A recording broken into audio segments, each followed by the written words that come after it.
Evening, folks. All right, so a bit of a change of plan for anyone seeing this. So Isaac may be able to join later, but for now, it's either running later, probably won't be able to make it tonight. And I believe Mike has fallen a little behind, so if he wants to join, he can. But for now, I'll just be here mucking about and chatting some book stuff. So anyone in the chat on X or YouTube, feel free to say hi. I believe I've taken it down on Facebook. So for tonight, we're just on the two spots. And yeah, just well, I guess I say we, but wow, I need to get out of the the second person there. It is just me tonight, as far as we can tell. So Tim McKay here, just riffing off and having some fun, chatting books. So yeah, any author friends or even reviewer friends, if you're watching this, and you want to hop on, totally spontaneous. Feel free to just drop me either a message. I have X open. Hopefully that isn't lagging the video too much, but anyways, yeah. So feel free to drop me a message on X or throw something in the chat here on YouTube. Hey, yeah. So wide open to anyone who wants to hop on, but otherwise just mucking about, talking about book stuff. Yeah, good to see you too. Um, yeah, so it's funny. This week was hectic but really fun on the book front. I posted on uh what book am I reading right now? Well, I'll get to that in a second. What I want to be reading right now is what I just went to the launch for. So I may not block his name, but The Little Piggy by J.G. Bryn, Jean-Guy Bryn. Really awesome guy that I met. I believe we met originally just through X. And but then we realized we're both here in Ottawa. So yeah, I'll get to writing as well. Yeah, so we connected over coffee. Kay's Hidden Shelf, for anyone who's seen her channel on YouTube. The three of us got together one time for Bridgehead, and then Kay and I have gotten together separately too. Anyways, Jean Guy just launched his book, The Little Piggy. So that's the one I was just showing. I'll show it again because I love this cover. It's just it says everything. It's one of those covers you instantly know what you're getting into. You've got a blend of sci-fi and ridiculous humor and adventure and all the good fun vibes. It's not too long either. I think yeah, about 220 pages. So nice smaller length if that's what you're looking for right now. Which frankly I am kind of in that zone. I think I just got off of judging for a short story competition, and it was really refreshing to get through that much variety and some really quality short stories, um, which is part of why I started writing a novella. So to answer EL's question, that is what I'm currently writing. So I'm about 95,000 words into my sequel, the sequel to The Fall of Sylvandria. Um, that yeah, the original goal would have been to get it out this fall. More likely, it's gonna come out early 2026. That's the plan because, I'm kinda rushing out this novella. I really wanna get it, in done and published in time for Sphinx, which I believe opens for, submissions on September 6th, if I'm not mistaken. So, that's gonna be fun. I guess I'm pulling a bit of an EL there.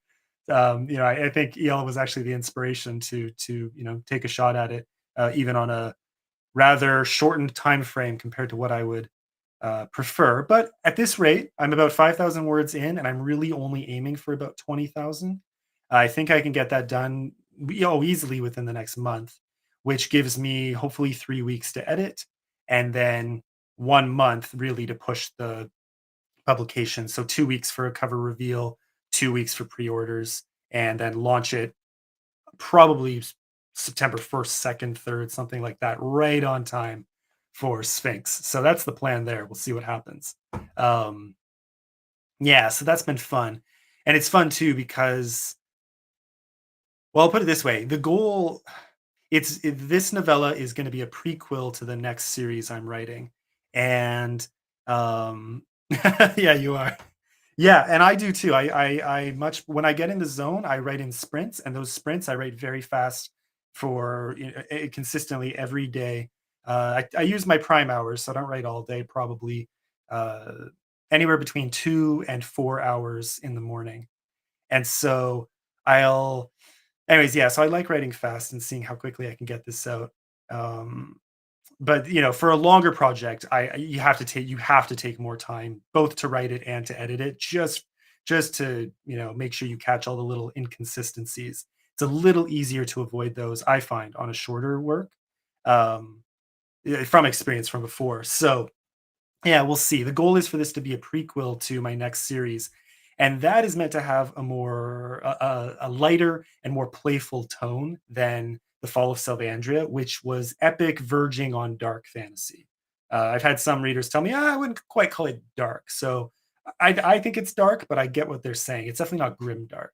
Whereas this, the way I think of it is, yeah, I'm moving away from, darker vigilante, anti-hero vibes to kind of it's not gonna be for kids, definitely not for kids, but it has a Dragon Ball Z meets Pokemon meets, Wrath of the Titans and Clash of the Titans, like that kind, all of those vibes mixed together. So kind of the playful hero, lots of monsters and animals, and just absolute chaos.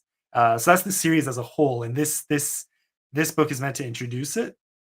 And it's funny because I don't know, I've spent so much time now writing darker stuff that it is some of the heaviness is seeping in, and my writing style, even for this novella, is still like I'm going a bit more flowery than I intended, but in a way I really like, and I think I want to stick with it. I think it fits the story itself. So sometimes the story determines the style more than you thought.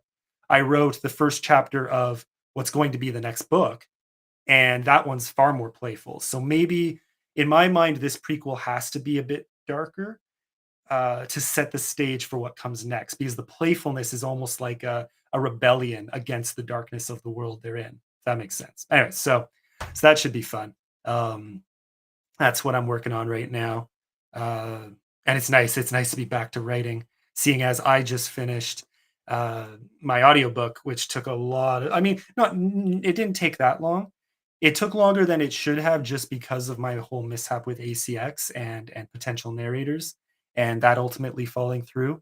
Really fun learning experience, but ultimately I decided to do it myself.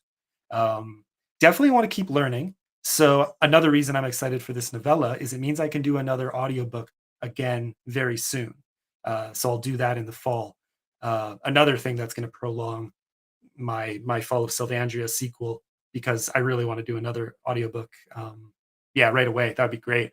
Just again to get more experience. And I'm kind of in that weird limbo space right now. So I'm ACX has my audiobook. They have all the information, and they tell you 10 business days for it to be approved. Uh, I think we're essentially on the fifth business day right now. And so far in the system, it tells me there are 4 steps, and they've done one of the four, and they've approved one of the four. So, you know, still, it's right now. Again, it's tentative. It will. I'm pretty sure it'll pass inspection. I like the quality. I passed it by some people who listen to audiobooks almost exclusively, and they were thrilled with what they heard. So I don't know. I'll believe it when I see it at this point. I'm just there have been so many mishaps with this audiobook in the process that I'll feel infinitely better when it's out. And then when it's out, because I don't exactly know the date, I'm just gonna have to leap headfirst into promoting it rather than having a set launch date. That I don't like. That I really wish ACX did differently. I wish they could do the approvals and then let you set a publication date after. That would have been fine. I would happily push it back another week or two, just to give myself time to prep for the launch. So I don't know why they don't do that. I guess a lot of authors probably want to make last minute changes, things like that, and they're just trying to circumvent complications or having to redo the inspections last minute. I don't know. So that's a bit interesting, but yeah, that's where I'm at with YouTube right now, or sorry, with my audiobook right now. Is uh, it's with that timeline.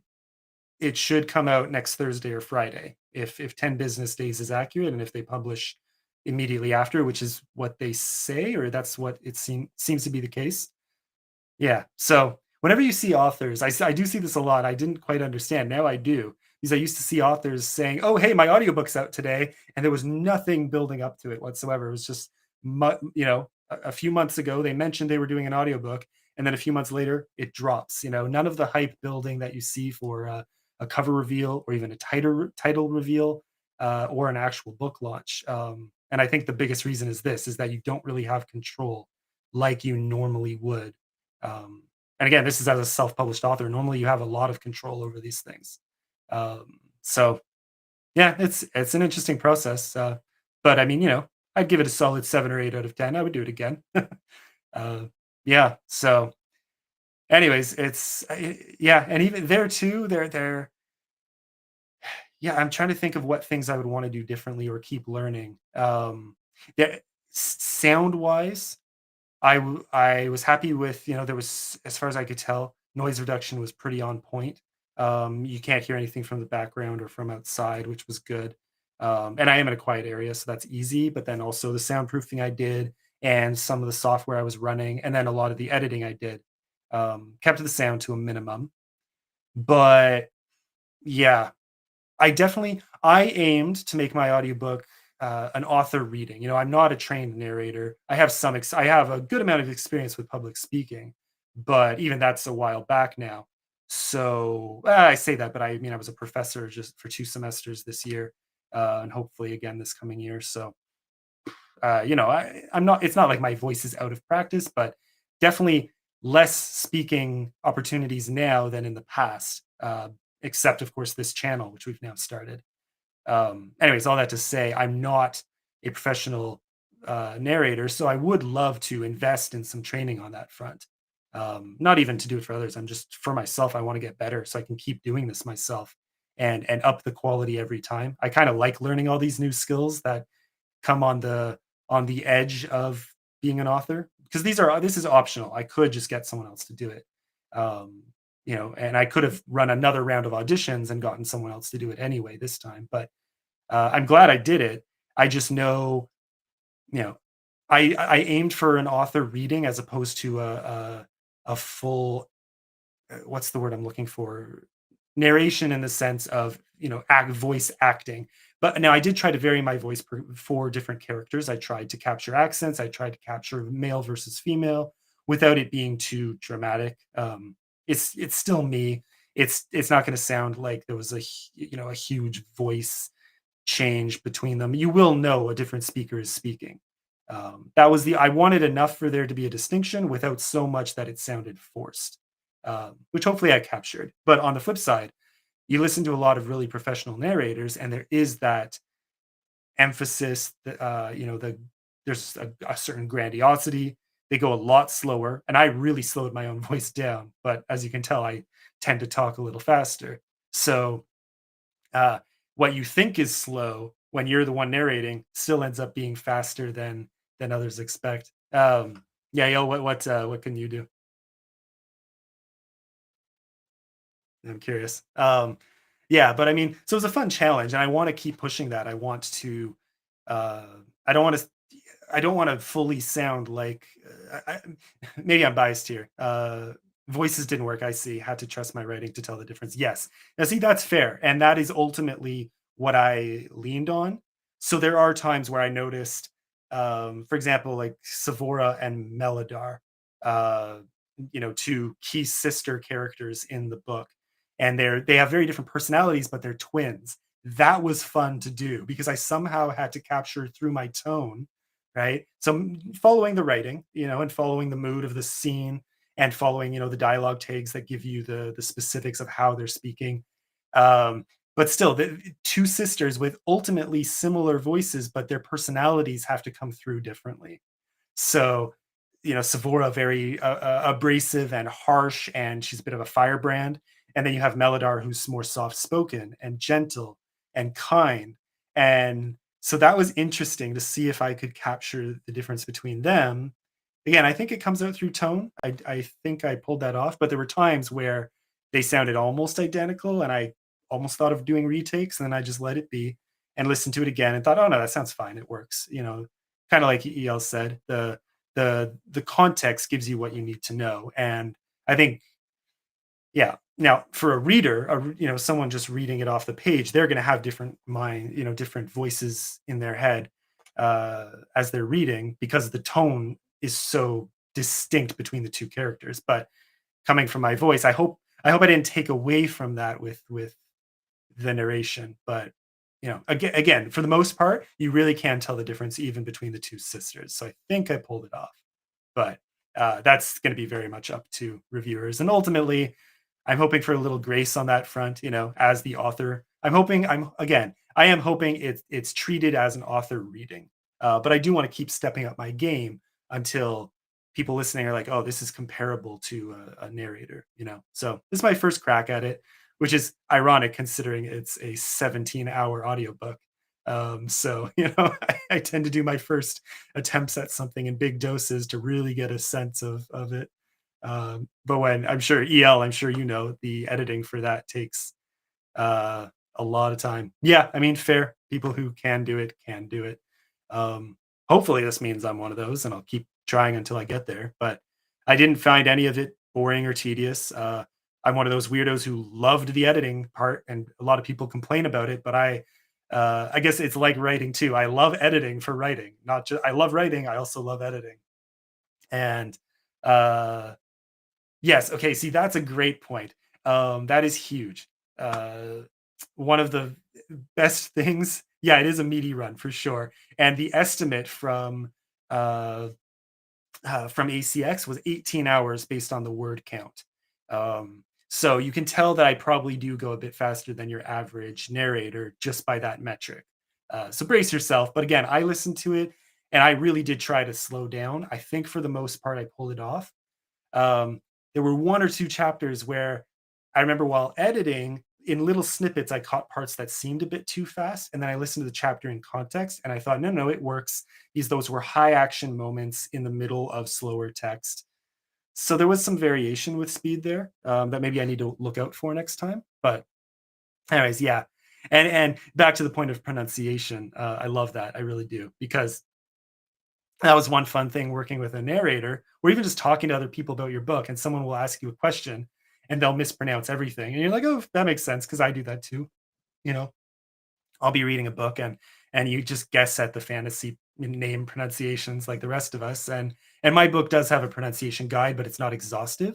Um, but I created an exhaustive pronunciation guide for the narrator, and still inevitably some mispronunciations slip in because it's not even fair necessarily to ask a narrator on a short time frame to memorize that entire thing, and some of those words won't come up till 10, 20 chapters into the book. So by then you forget, or and I tried to label each chapter with the unique words that would appear in it, and still anyway, still a lot of pronunciation errors slipped in, and it really slows the process working with a narrator and asking for corrections on those.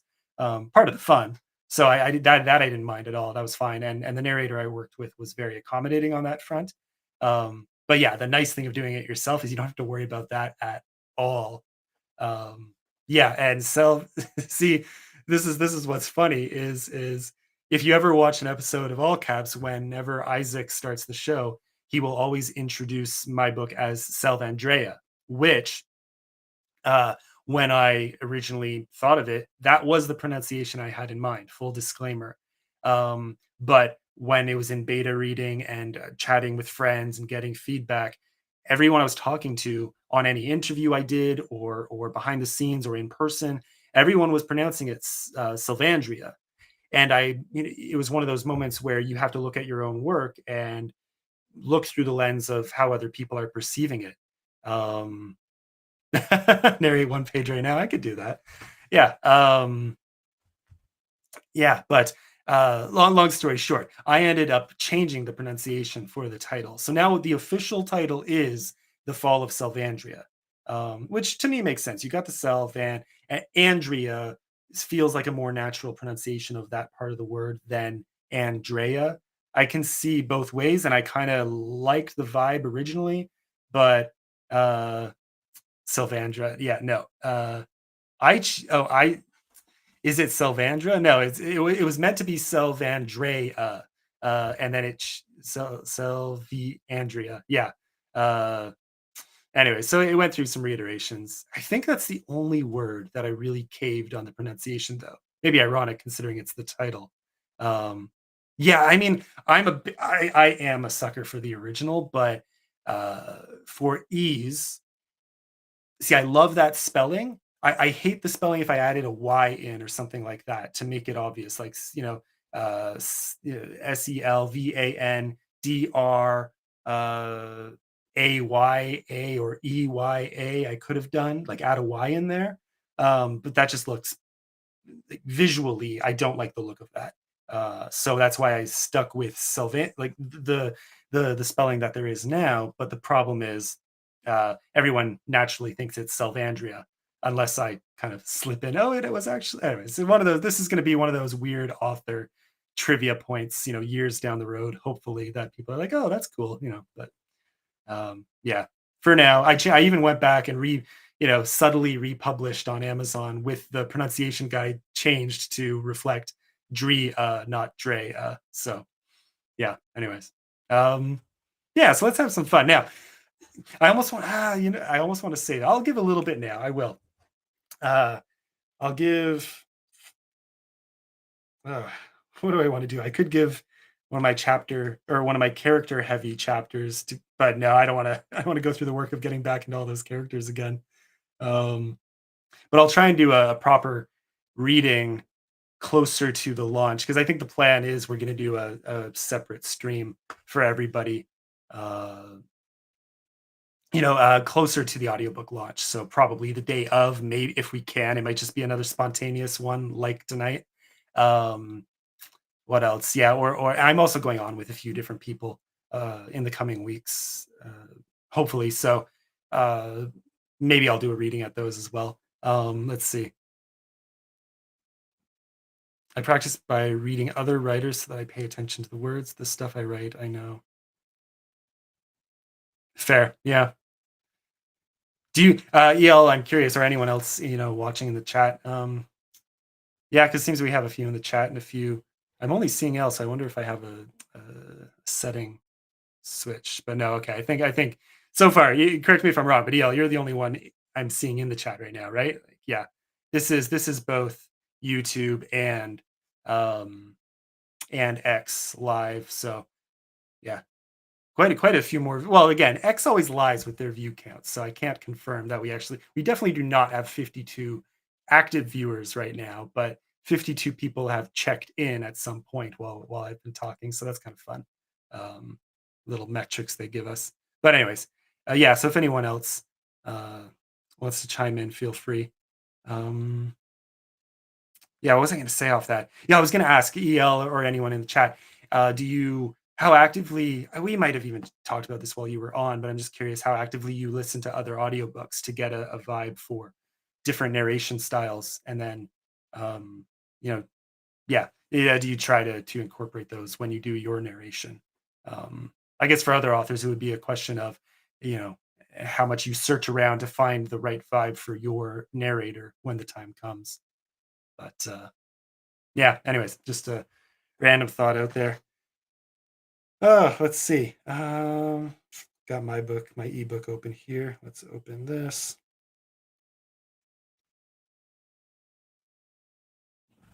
I'd have to really go back if we want. It's tough. What's going to be a good chapter for this? I might save it. I might wait. I might. Oh, you listen to audiobooks every day. I'm not as with fantasy.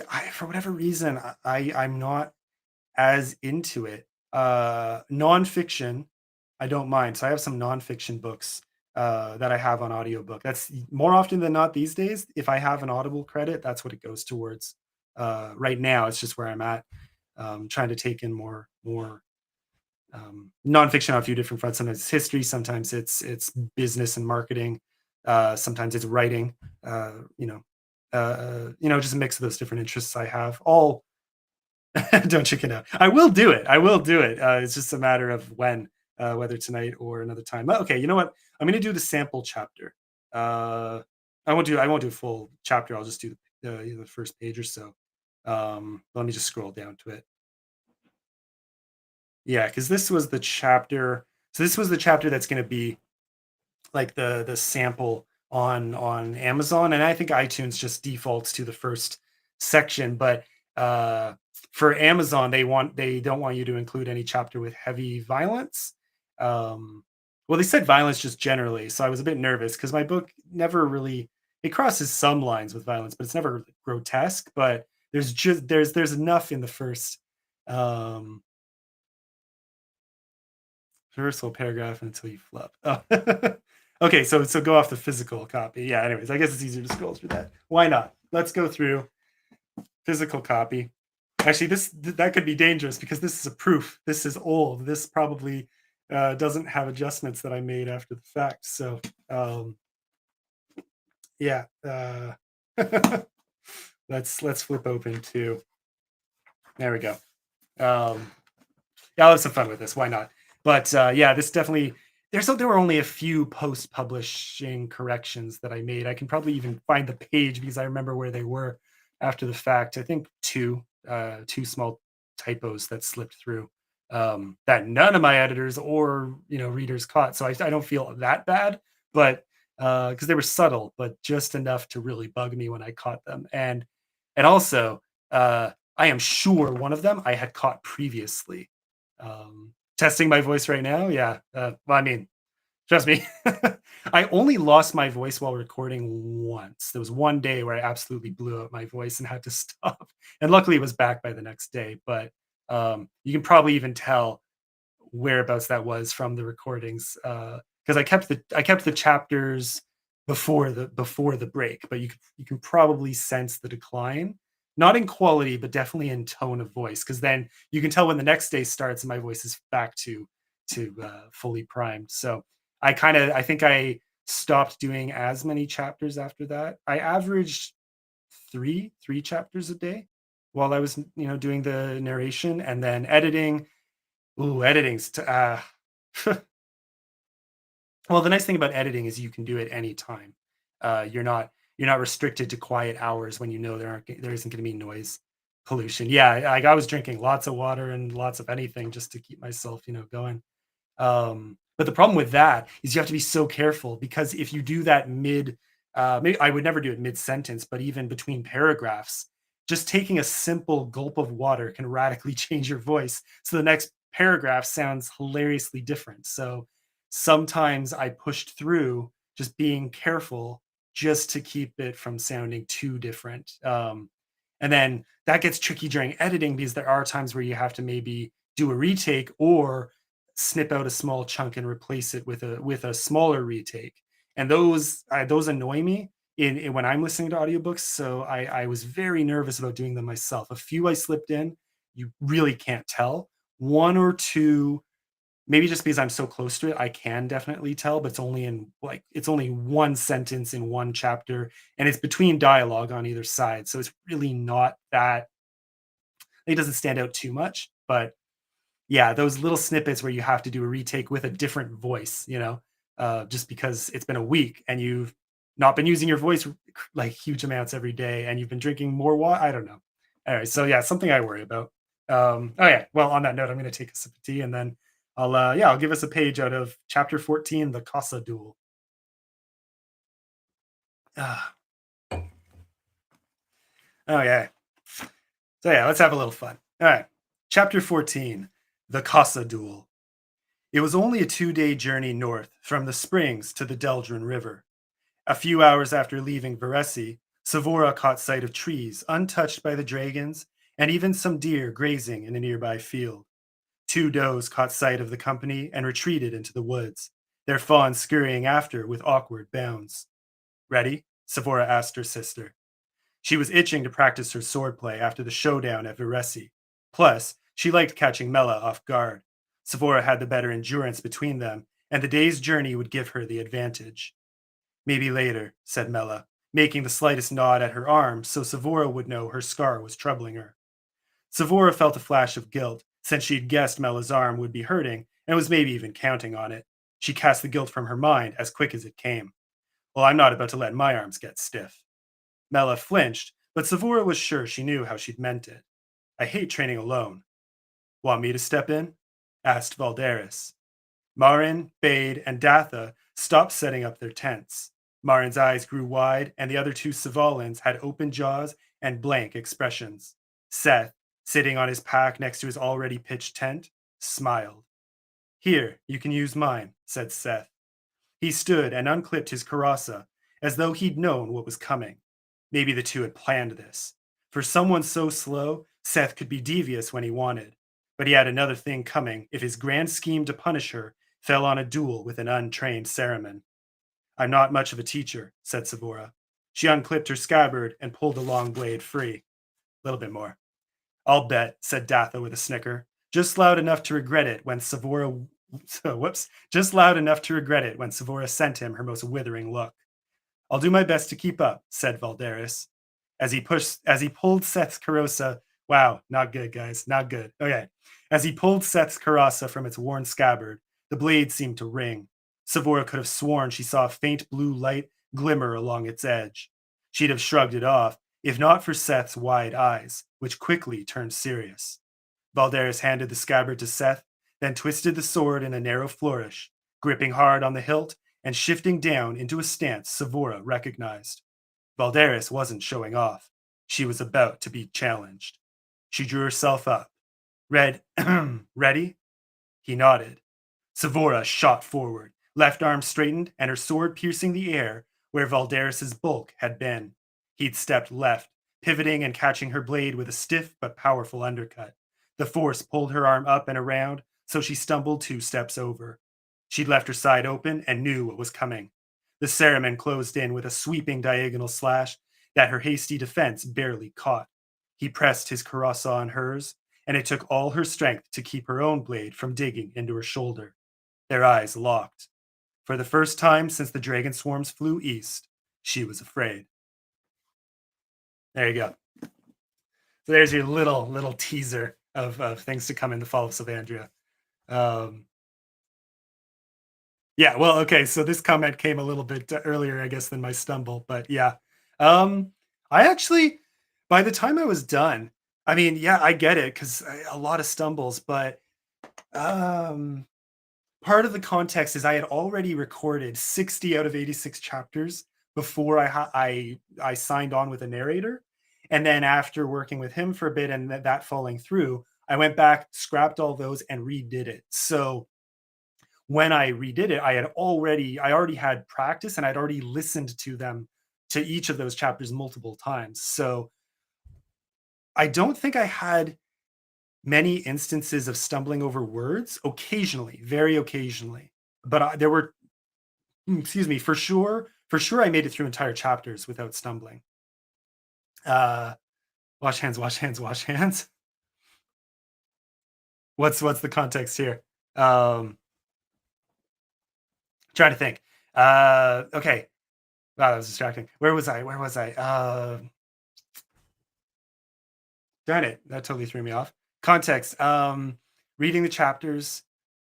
Yeah, just no, I didn't find myself stumbling over too. I think I stumbled more with uh yeah, those voice changes or just exhaustion, I think was the biggest one. So I knew to give myself a break when I really started to fade out or or more what was distracting was the hops between characters. Because again, I was trying to do that's not was that an attempt at an emoji?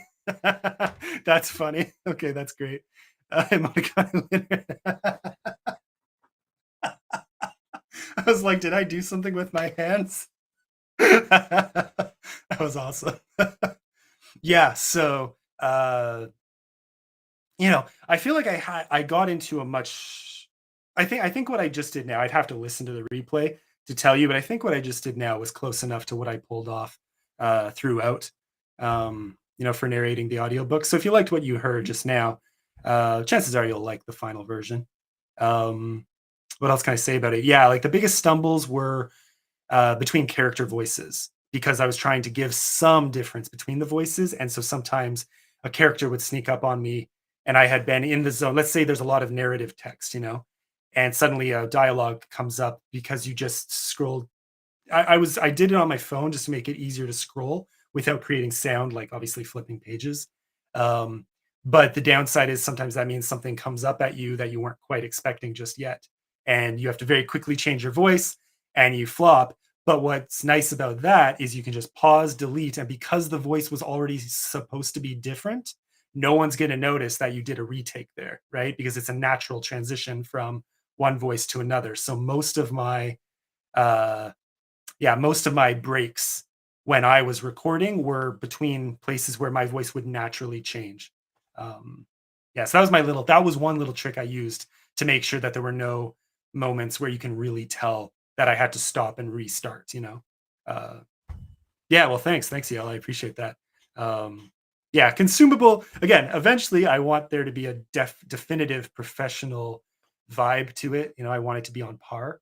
But for now, I'm very content with, can someone just listen to this and enjoy it, you know, relax and treat it as though they are at an author signing or watching this and just listening to the author read the story themselves the way it was meant to be told. Um, you know, yeah, because I'd like to think what you heard, and definitely the audiobook itself is, you know, for the most part, hopefully the whole part, how it was meant to be told. You know, again, human error still flops in, so you're again sometimes it's to the interesting part of narrating. You might, I don't know, fall into less. There were definitely chapters where I pulled off more of that narrative voice, even in basic descriptive text, where you know, some narrators can really make every sentence sing, even more than the text already does. And I tried to do that, but I also didn't try to linger too long on texts that were meant to be bridges, you know, like natural bridges between one point of interest and another. So a point of action happens, and then you have some important description, but the average reader might just quickly take that in and move on, right? So if you as a narrator spend too much time narrowed in on a small chunk that a normal reader would blast right past, kind of that I find a lot of narrators do, and it bugs the hell out of me because I'm like, if I was reading this, I would have blasted through that paragraph, and you just spent 5 minutes reading it. You know, something I worry about or think about while I'm reading. Um,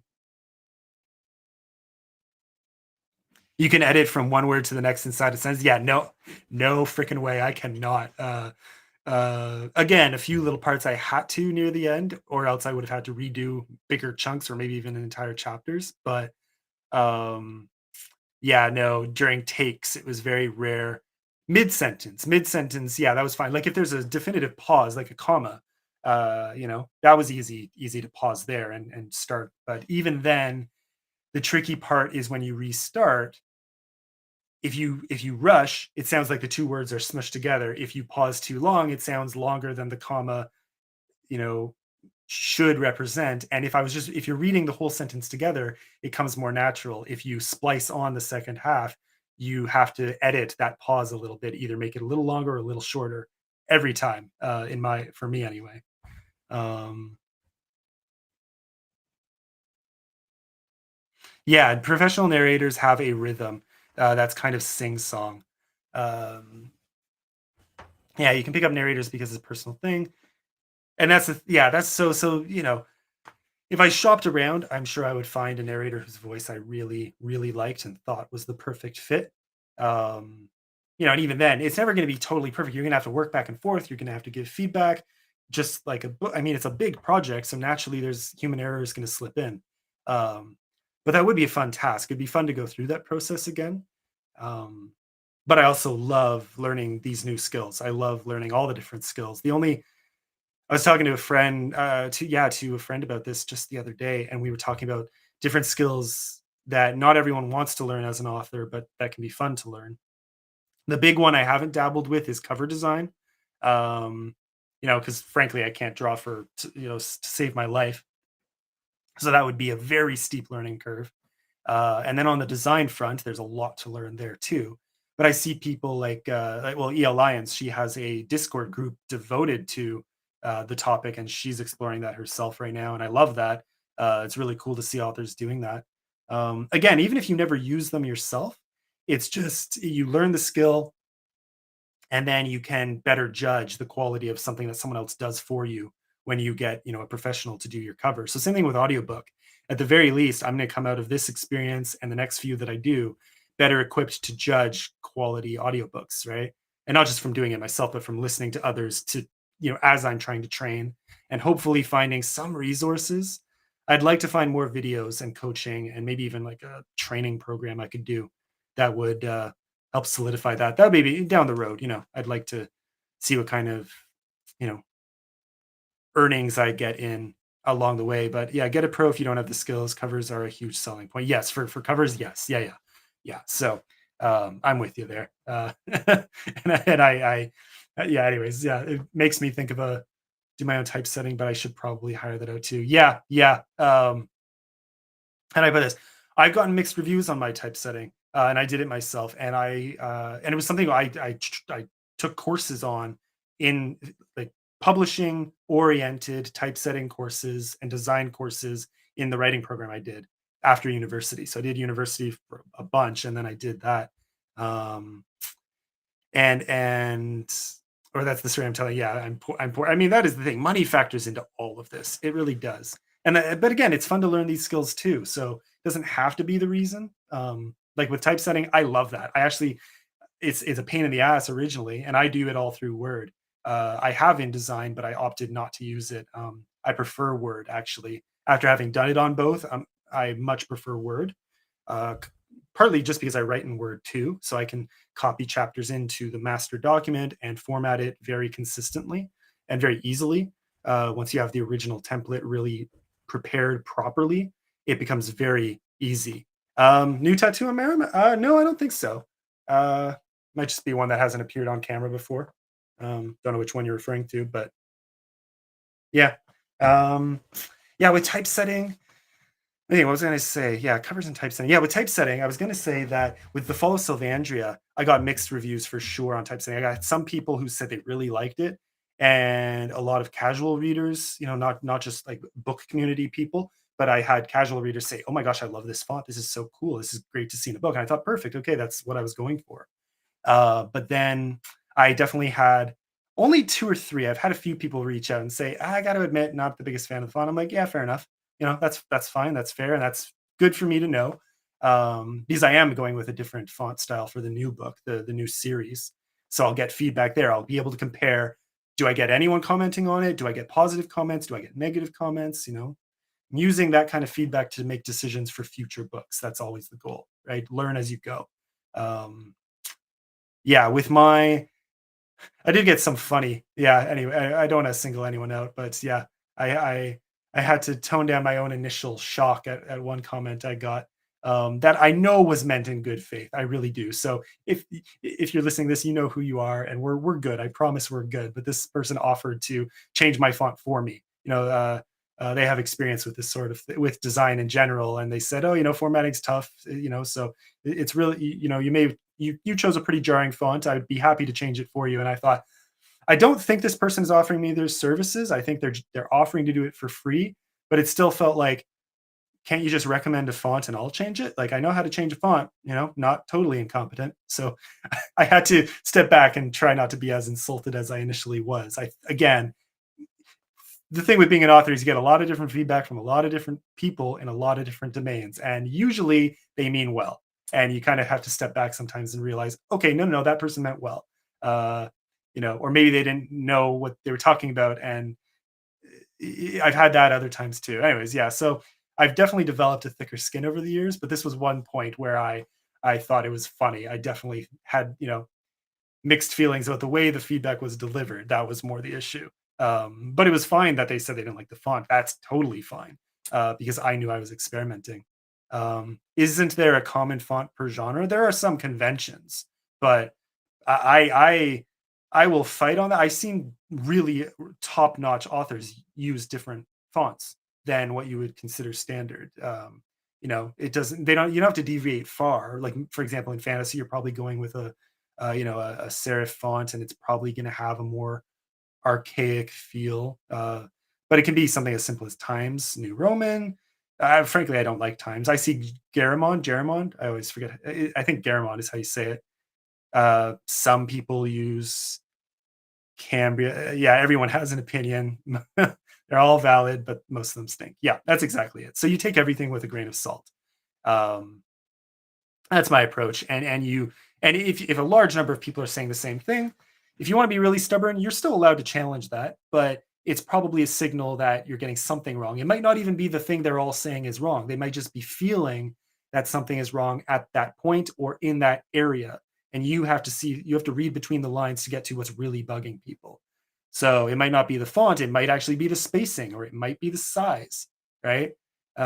Just all these things you have to keep in mind as you're doing it, and just experiment and ask questions and get more and more refined feedback as you go.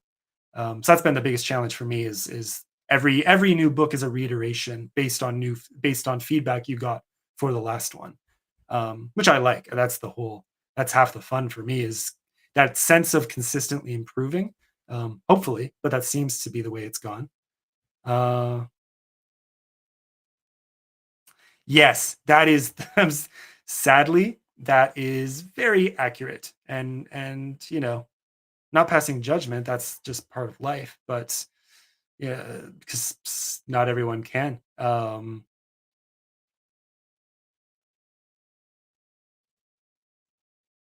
Okay, cool. Just checking a message really quick.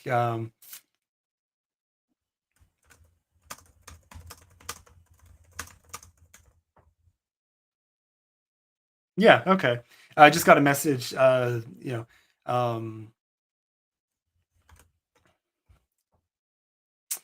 So okay, small chance that Mike might be coming on after all. Um, yeah, we'll see. I don't mind staying on a little later. Probably not too late, but yeah, gosh, now I'm really gonna be exhausted tonight if I'm doing essentially two chats tonight. We'll see about that. It's not so late that I need to. It's only 9 p.m. here. The rest of the night was already right off for me, but it's just cutting into reading time, really. So that's okay. Um, yeah, so might still be tentative. Uh, yeah, what I will do is I'll give a friendly cutoff if it's like 9:30. Um, let's see. Sorry, Mike. No, Mike Nunnally was supposed to be on tonight, and we had to. I think it looks like the reason was the internet was down. So that's what Steve Sellers, I believe, another author, and also his editor, messaged me just now to say that that's what was going on. So let me see. Yeah, yeah, yeah. So that's the story there. So it looks like the internet is coming back on now. So Mike Nunnally might be coming on, might not. We'll see what happens. Um, yeah, I was just too bad because then I might have to. Well, no, I'll stay here. What we'll do is we'll stay here and just riff off, and we can always, do another. Um, we can reschedule and do a longer chat another time. But yeah, sorry, Mike. I mean, I opened this video initially with just saying, "Hey, just mucking about. So if anyone wants to hop on, just shoot me a message." So I mean, you could come on, but uh, you know, no pressure. It's just goofing off.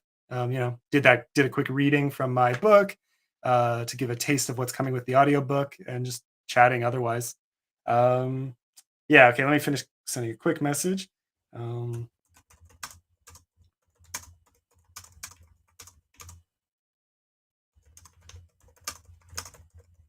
There we go. I'll say 9:30.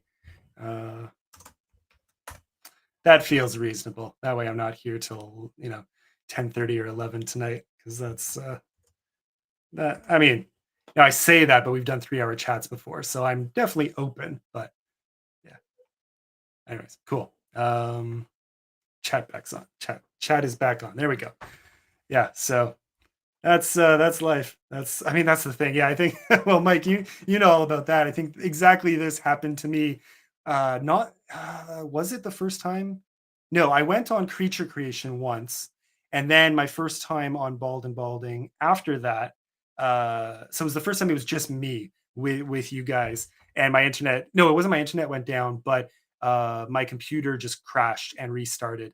Um, yeah, now you have to wait for the audiobook. Sorry about that. I could do more, but now I think I ended at a good spot. So watch the replay.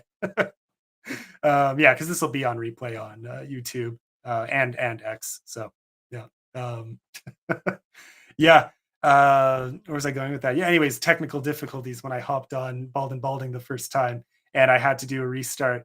And I don't think I had either your numbers, and I was scrambling, and I had everything closed because I didn't want to lag my system, So I could have opened X, but no, the computer was restarting, so I would have had to grab my phone. I was stressing out. So I ended up being late, and I had been there early. I had intentionally gotten to the computer 10 minutes early, and I think by the time I got on, uh, it was the keyboard that did me in. Yeah, let's blame the keyboard.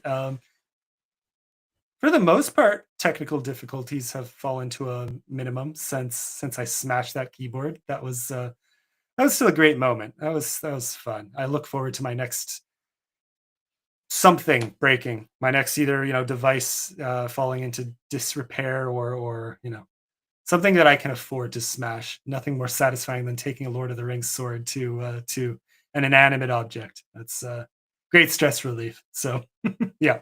So for anyone who didn't know, that's where that there we go, in my name, that's where Smasher of Keyboards comes from. It's just these 2 stupid videos I made early on, when a keyboard was giving me a lot of trouble when I was finishing The Fall of Sylvandria.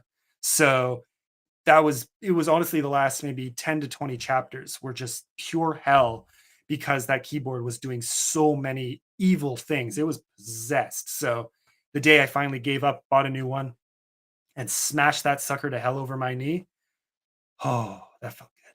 That felt very, very, very good. Um, yeah, so that's life. Anyways, I don't know, technology, it's great when it works. Um, yeah. Yeah, I don't know. Yeah, so I'm gonna stay on a bit longer just because, just in case Mike does become available, the other Mike becomes available. Yeah, let me think. Those were the main things I thought to talk about. Was I had my audiobook coming up. I talked about the book launch that I got to go to. Again, it was the keyboard that didn't even, yeah. Yeah, so I mean, highly recommend. Jean-Guy Brin, I think he just goes by JG Brin on X. Easiest spot to find him, and Instagram actually. Yeah, so if you want like a fun sci-fi adventure, uh, chaos book, if you need a little palate cleanser, a little longer than a novella, a little shorter than your bigger fantasy chonkers like mine, probably a good thing to go for right now. EL is the magician.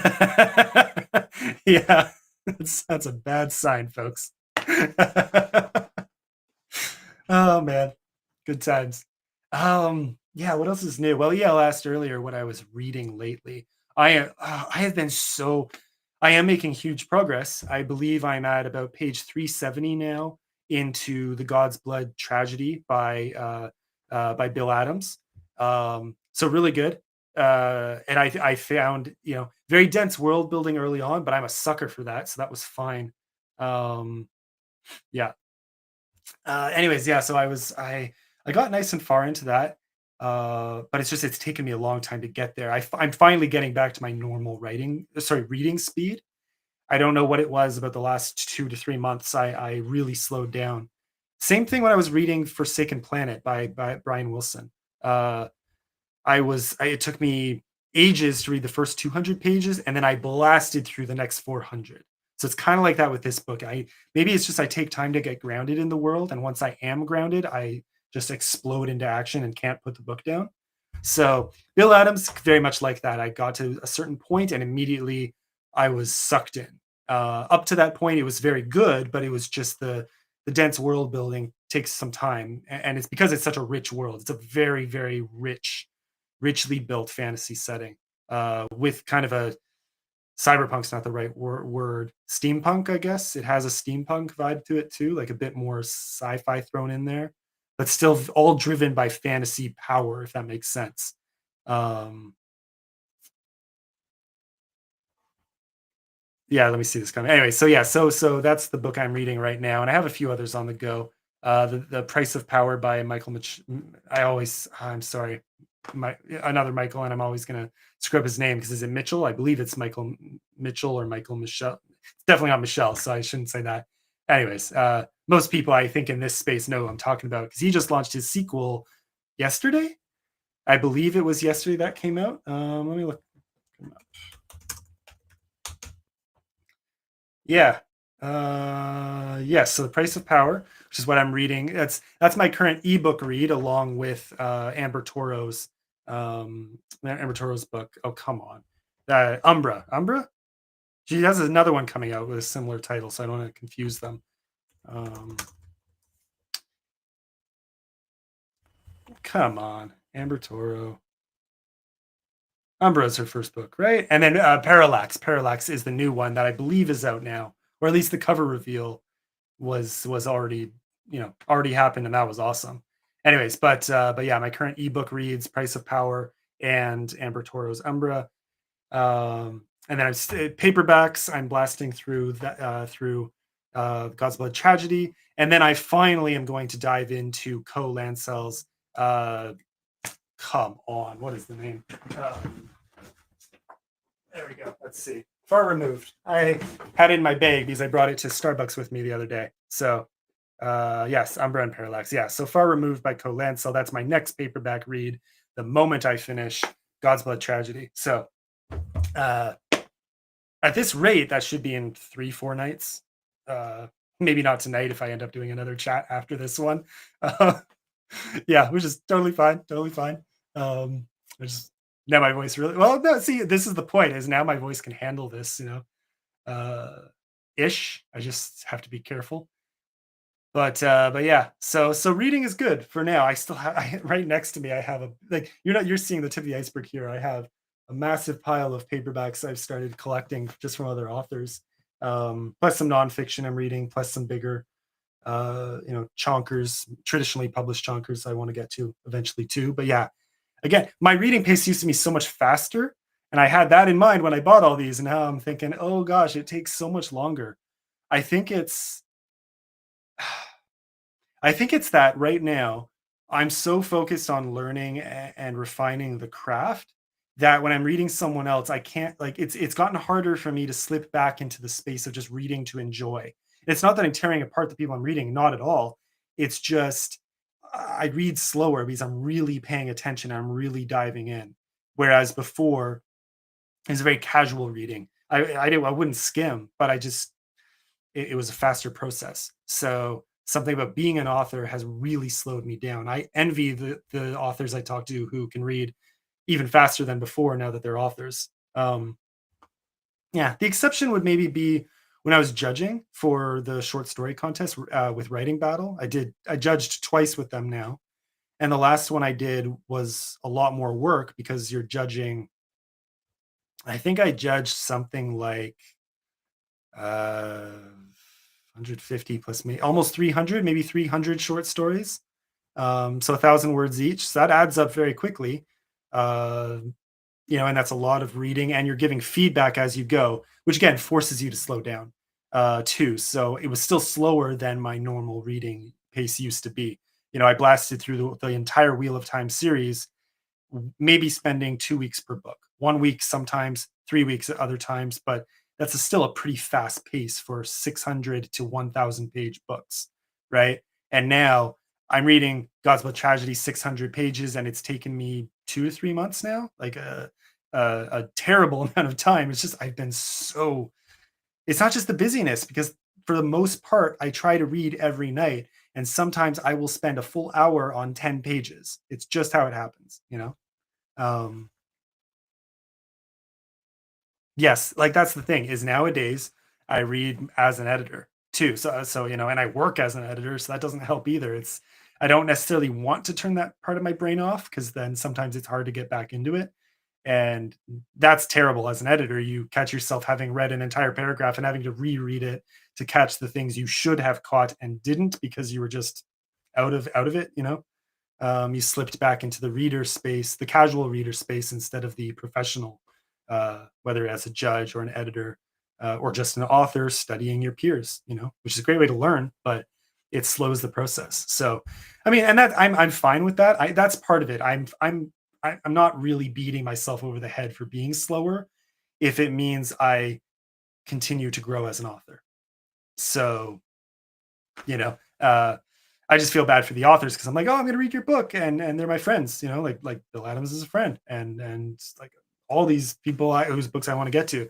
I hopefully it's a step in the right direction to have bought their book and supported them, but like I'm interested in the story, and I don't want to just spread it out over so long that like well anyone watching this, if you read fantasy, it's a very different reading experience if you spread it out over a longer time versus reading it all together because you'll forget things as you go, right? If you spread it out too far.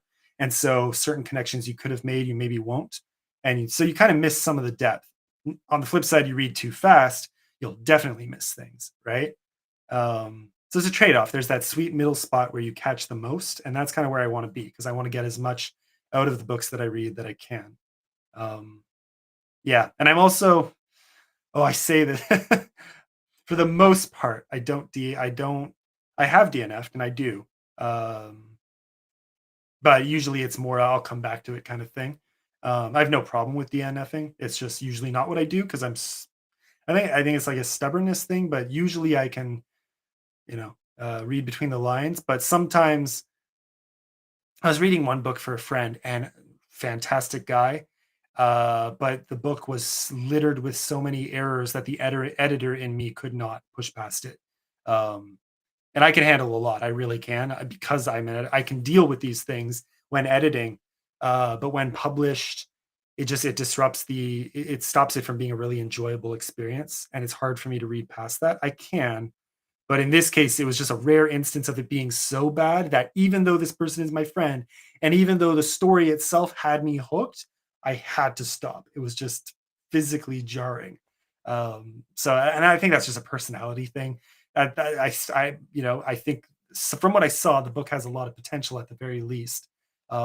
It's the kind of story that I wish could be given its due, not by a different author. I think the author told it well, just needed someone to it didn't need fat trimming or anything. It was very well told, except for the line by line, you know, grammar and syntax and flow. Little things on that front, little things on the front of flow.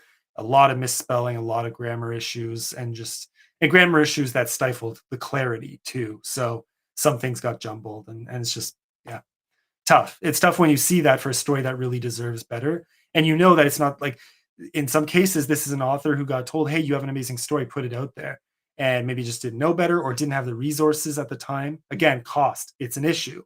It's one thing to say you should give the story the chance it deserves, but not everyone has the money to hire an editor, and not everyone currently has the grammar, uh, you know, and English language knowledge on that deeper level to do it themselves. Very few people can really, yeah, can self edit effectively. Another skill I absolutely believe is worth learning, but be careful before you publish something that's self edited. Your things are going to slip through, and that's fine. If you just understand that the risk you're taking is people are going to notice. But that's okay. That's like, there has to. I like that self publishing makes it so that people can put things like that out there. Um, some people complain about it. Oh, we're muddying the water, but we're also competing against AI slop and slop on different fronts as well. Um, I try not to complain about what other people are putting out there. I don't worry about it taking away from what I'm doing. I just try to beat it's competition. Oh no, I like the word competition for this. That's your competition, is the stuff that is rushed out, or that doesn't measure up, or that is put out by AI, or is put out with little depth, or following trends and fads. Like, the nice thing about taking a bit slower is you're doing your best to step above in a way that is noticeable and that will keep people longer. People will rely on you consistently as someone to get that level of quality from, so they'll come back. um, so yeah, I think people should spend less time, hating on others for daring to publish something with a few flaws in it.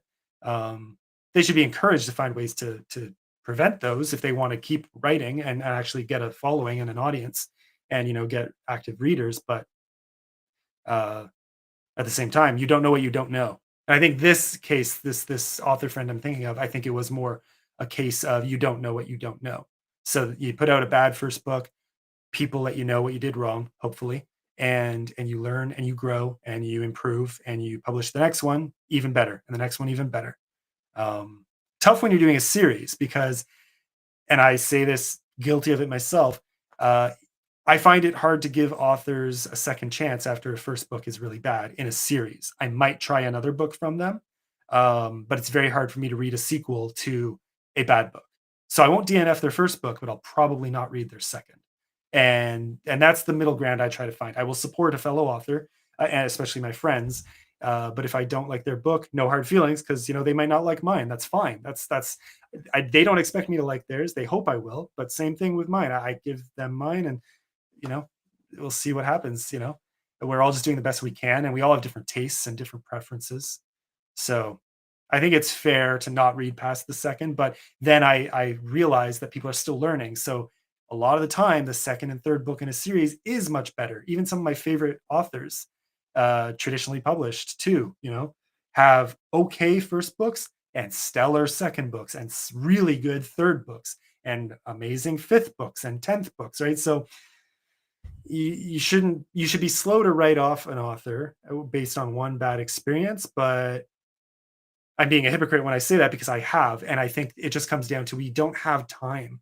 You so if you end up giving that author another chance, great. I think there need to be readers out there willing to do that, and you will find gems if you give an author a second chance or a third chance or a fourth chance. But as a casual reader just looking for something to enjoy, hard to do that, right? Just on the level of enjoyment, it's hard to take that risk when there are so many other good books out there. So you don't want to no one wants to waste all their time on, you know, books that are still climbing up to a level of quality that you would enjoy when there are books that you would enjoy right now already available too.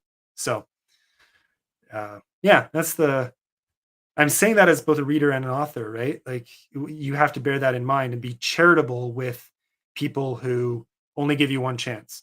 And if you have a one chance and you blow it with them, then that's like there are billions of people on the planet, so you don't have to harp on the one person who didn't like your book. Move on, right? And if you present yourself well socially on social media, on wherever you're visible, maybe they'll come back. Keep marketing your book broadly, but don't get feisty with someone who doesn't like your book on the first try, and don't try to bully them to giving you another chance later. If they do, they do. If they don't, they don't. um, Things you just have to brace for as an author. There's going to be ups and downs. um, yeah, anyways. All right, what do we got for time? Yeah, so let's see. I don't believe, yeah, still no new message, so I'm gonna stay on for another 10 minutes. That's what I said. I would stay on till 9:30, and if Mike is available, great. If not, we'll just do this another time. It's totally okay. In the meantime, I'm just here goofing off, having fun with everyone. And yeah, okay. While I'm thinking of it, I didn't answer EL's question in the end. I just said yeah, none of these tattoos are new. I got the two identical ones on each arm originally. Uh, so they're kind of pointed infinity signs is the idea with Celtic weaves in between. And if you look closely, if you're up close, you can see they're like broken pieces. So infinite potential, uh, and some combination of fate. So broke. I don't know. I liked the imagery. I liked the symbolism there of infinite potential. The idea of two was good and evil, and a reminder to ourselves to recognize our flaws as well as our strengths, and uh, keep moving forward. The other ones I've got Triforce with Batman in the middle. So Zelda, I have. Uh, it's meant to be a combination of a dragon and a phoenix, and it's just pure fire. It's also a nod to Wheel of Time. So gold, purple, red, and gold dragon. So that was the fun there. Uh, Wheel of Time again, and then I have. I would love if someone could guess this. I almost don't want to give it away. It's slightly tweaked from the original. Uh, yeah, I love the repeats. So I'm eventually the only I don't want full sleeves, but I would like to get at least one upper arm tattoo. Maybe one on this arm, and if I got another, it would be on the opposite arm. I like the symmetry. So if someone can guess what this is, I'd be really impressed. It's a video game reference, and that's all I'll say. So anyways, I'll leave that. But that's the one I like to let people guess, just to see if I'm in my crew. Yeah, but okay. Last movie I saw. Yeah, these are good questions. What was the last movie I saw? Oh, yeah, yeah. Uh, Kid Detective with Adam Brody, not Adrian Brody, Adam Brody, the Kid Detective. So he's a 30-something guy who, as a kid, was this famous kid detective and solved cases, and everyone loved him. He was the talk of the town. Everyone thought he was going to be famous. and then he couldn't solve one case, like a bad one. And so suddenly the town turned against him because he failed to save this girl who disappeared. And so he kind of goes from being the talk of the town to this washed up 30-year-old with no prospects. He's still trying to be a detective, but obviously no one's hiring him. Uh, his parents have given up on him. He's just drifting through life, right? And it's so well done. So well done. What happens and where the story goes. And so someone comes to him with a new case, a big case, a murder case, and he is asked to solve it. And it changes everything. And it is a heavy hitter. It is a shockingly heavy hitter story, with just the right amount of humor and a lot of fun to it. But the depth, there was a certain amount of depth to it that I did not expect, not even close. So the ending, not everyone would like it ends well. It ends really well. It's a good ending, but bittersweet in a way you won't expect. And that bittersweet part, I thought was one of the best things I've seen in a long, long time. Like I was almost floored by it. It's a hard hitter.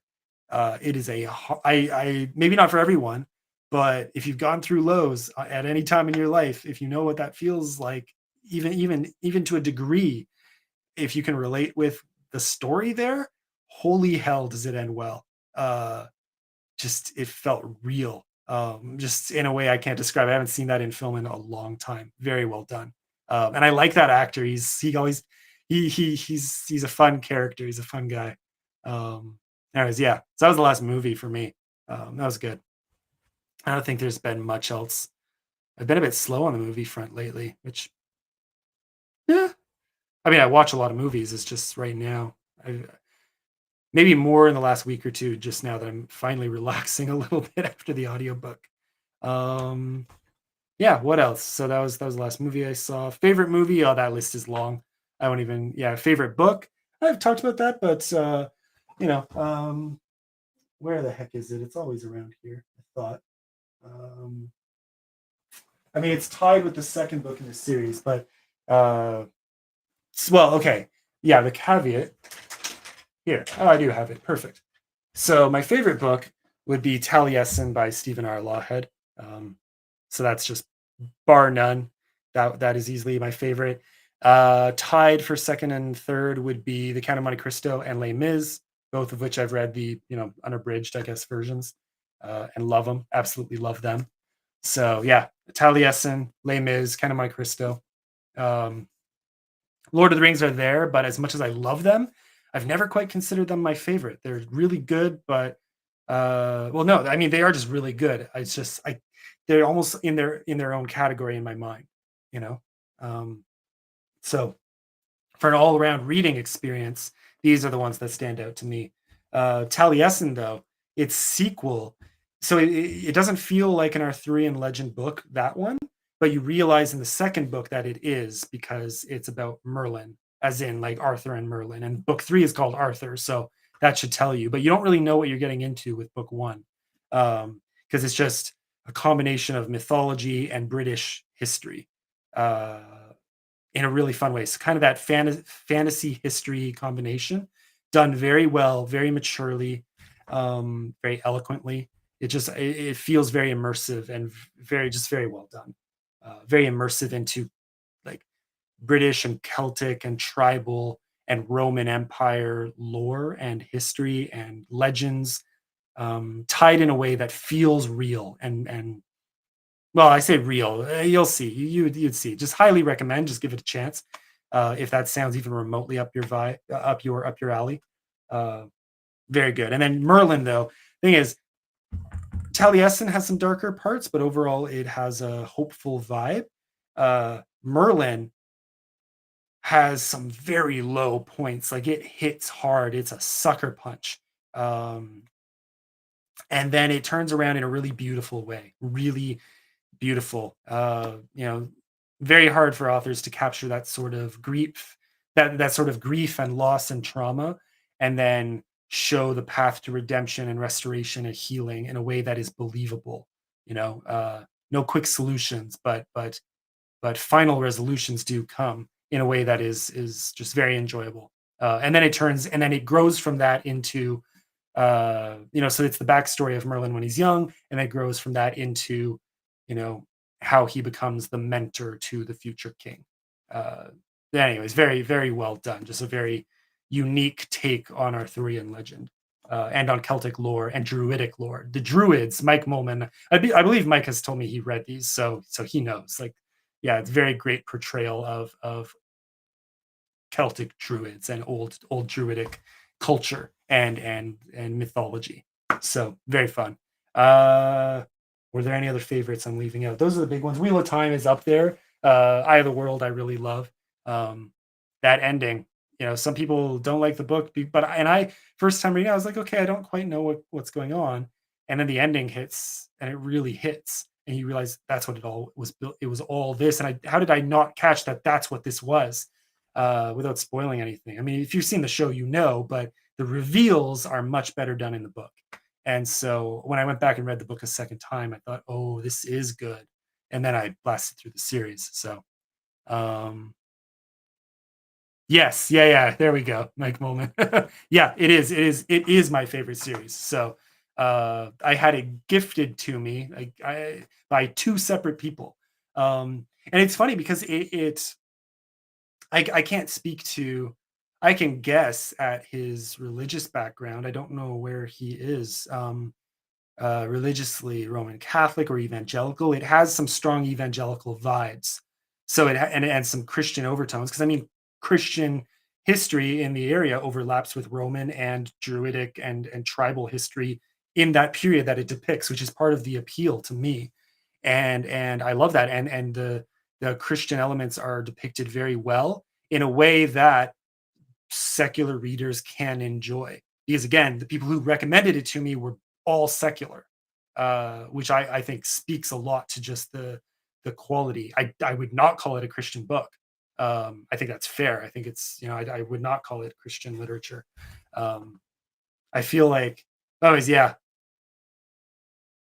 Huh, I don't even want to dip into these waters except to say it's just funny because I think there's a rumor that this series is being turned into a TV series or a movie series by the Daily Wire. So that's interesting. I'm just going to leave that there. Um, yeah, I don't know. I don't know how I feel about that because it's a dream come true to see this become a movie. Is just, I don't know if they'll screw it up or not. I don't know. If it's quality, great. And if they don't turn it into, I don't know. Anyways, I'm just gonna leave that at that. Maybe it'll be good, maybe it won't. I don't know. Um, what else? Yeah, it was weird. I just these books deserve to be Hollywood, period. But done well. So maybe it's better that they're not being done by Hollywood. I don't know. Adaptations there tend to suck these days. What else? But not all are bad. Like Master and Commander. There's another one. There's one of my favorite series. Uh,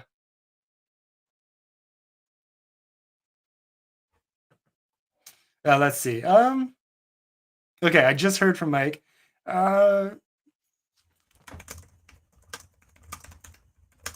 I'm gonna let Mike know. So yeah, so we might stay on a bit.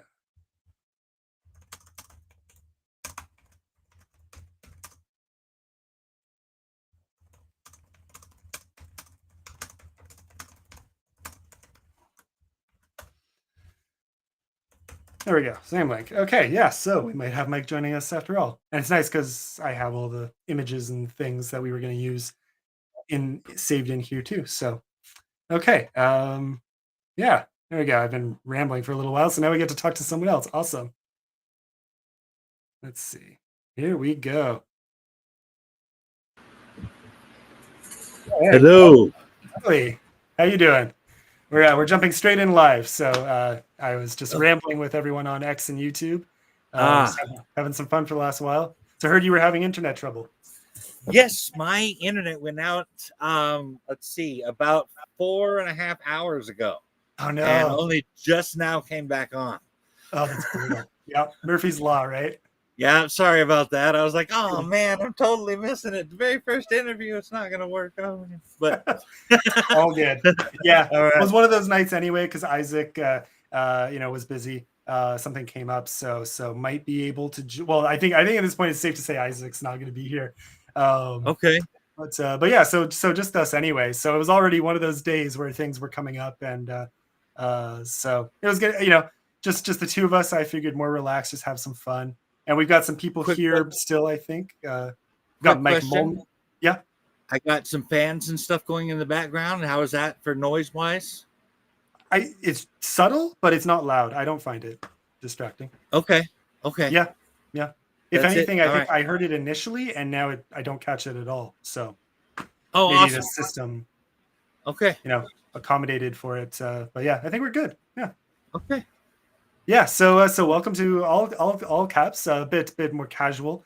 I might have to switch things around because we're on a different chat than the original studio.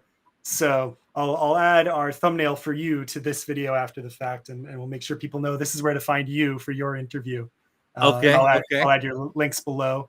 Um, yeah, but thanks for coming on. And Yeah. I Yeah. mean, Thanks for having me. I really appreciate it. yeah, My and so very tell first us. novella, so I'm really excited to talk about it.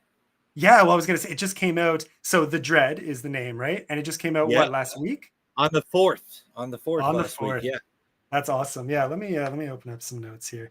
Came out. Um, It came out.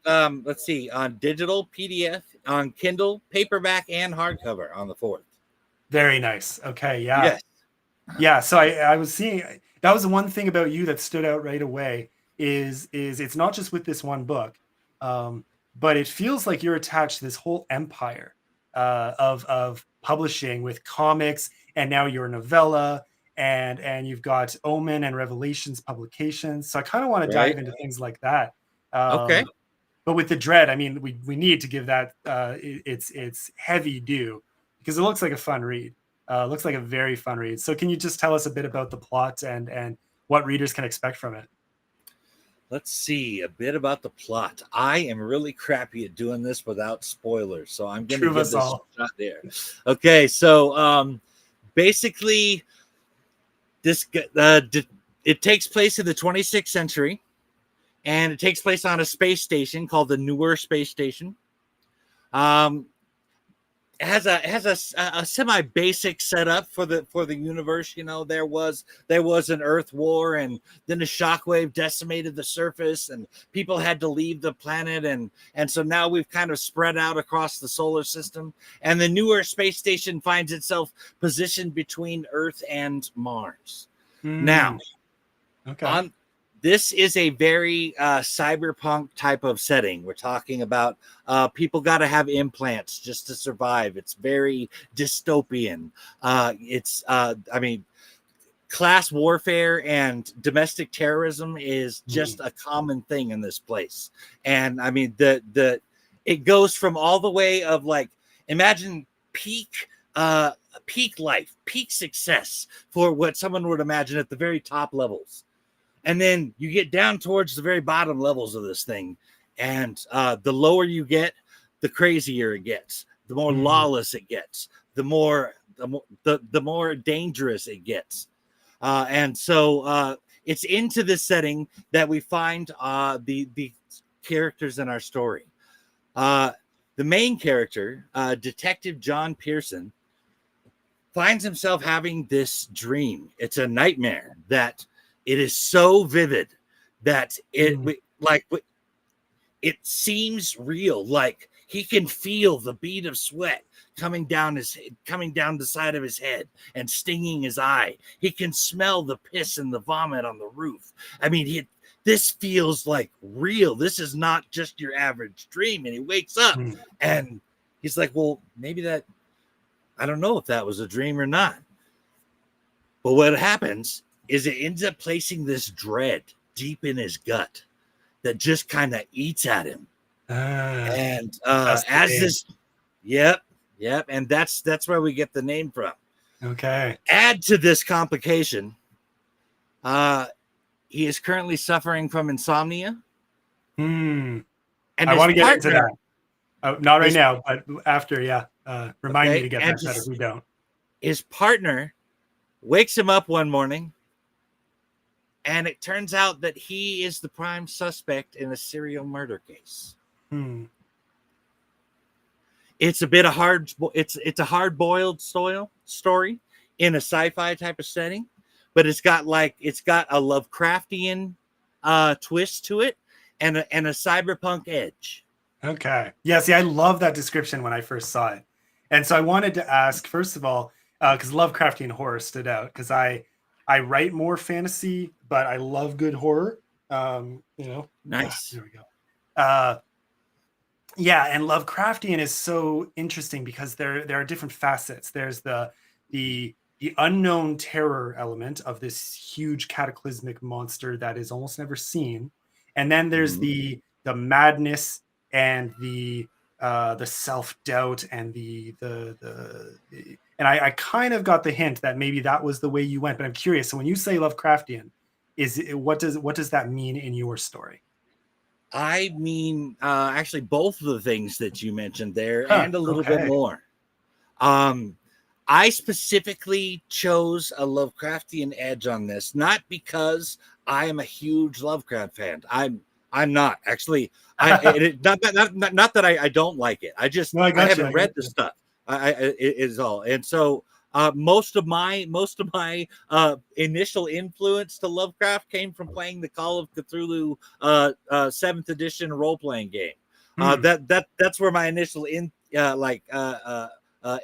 you call it? When I first got introduced to it, came in. But the things that I liked about it was, one, the fear of the unknown, and that it was not just fear, but madness attached to that. Yeah. One of the things I like to explore as a writer is, where does the line between sanity end and insanity begin? One of my characters makes this comment in the book. He says, there's a person can say one thing, and to this group of people, it is considered wisdom. To another group of people, those exact same words are considered absolutely insane. Which one knows the truth?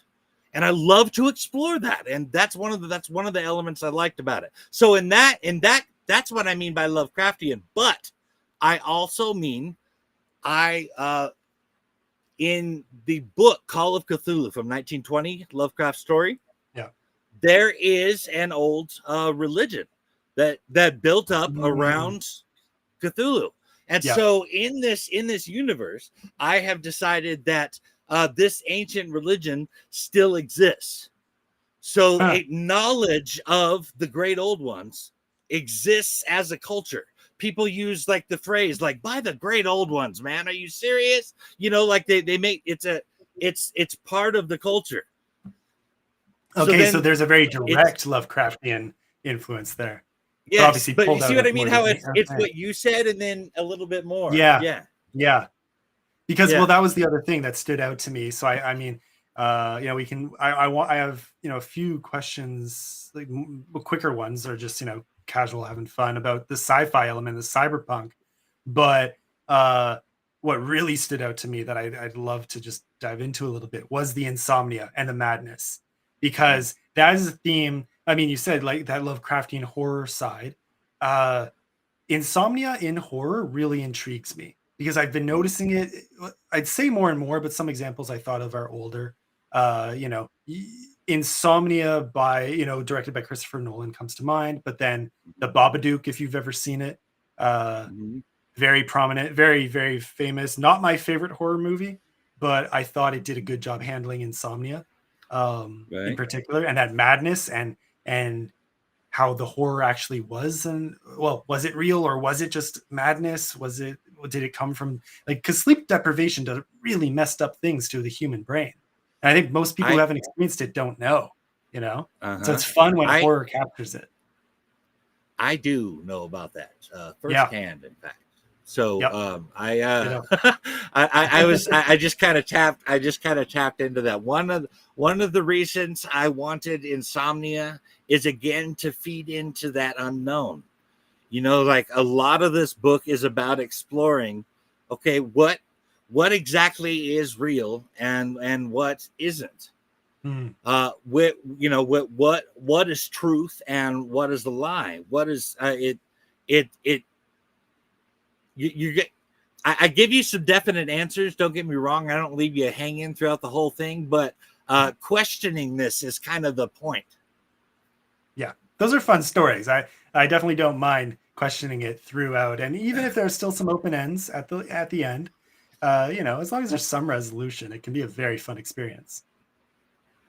Right, right. I don't put it all together at the end, and part of that was genre. Hmm. It's hard boiled. Hard boiled stories often don't end with everything all tied up in a nice little bow.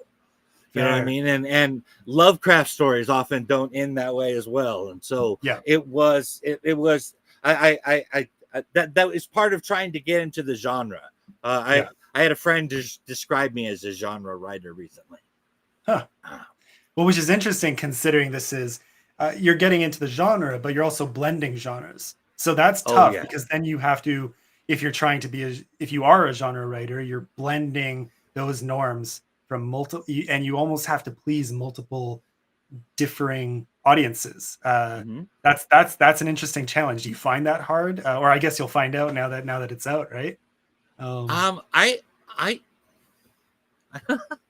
it's a tough one. I want to say this, but it somehow when when it starts to come out of my mouth, it sounds conceited or something. But I put a lot of work into making sure that I covered those bases. I made Fair. sure that people were into it for this. Found those elements in it. People that were into it for this found those elements in it. But what I'm getting from a lot of people feedback wise is that people that don't like hard boiled like the story. People that don't like Mm. sci-fi like the story. People that know nothing about Lovecraft like the story. People that aren't necessarily horror fans like the story. It seems to the genre blending seems to work across the board there. Which is even more fun considering it's a novella, so it's a little more bite-sized than a full novel, right? So you can get 7 a chapters. Yep. nice, yeah. Well, and that's even tougher though if you're blending that much quality content into that small a space. Did you find that a challenge? Um, yeah, and how long? I'm curious. How long did the writing process take for a novella? Honest. Well, it took me about 2 years, Okay, yeah, but to be fair, that wasn't all writing time. yeah, yeah. I think if we're talking about because I'm also writing other stuff and I'm Mhm. doing other things, and so there's life and it just took me a little longer. But I want to say if we're just talking about straight writing time, I'm gonna say maybe 8 months Fair. to get it written, and then another few months to edit it and stuff. Okay, yeah. No, that's a decent pace. Now you said now speaking of other writing, and I'm curious how this ties into fiction writing. I believe I saw that you are a full-time writer, right? So I'm curious what that other Yeah. writing is, and then I'm curious how that, is it hard to shift between one form of writing and another? Diving into your novella, and I believe comics is another thing you do, right?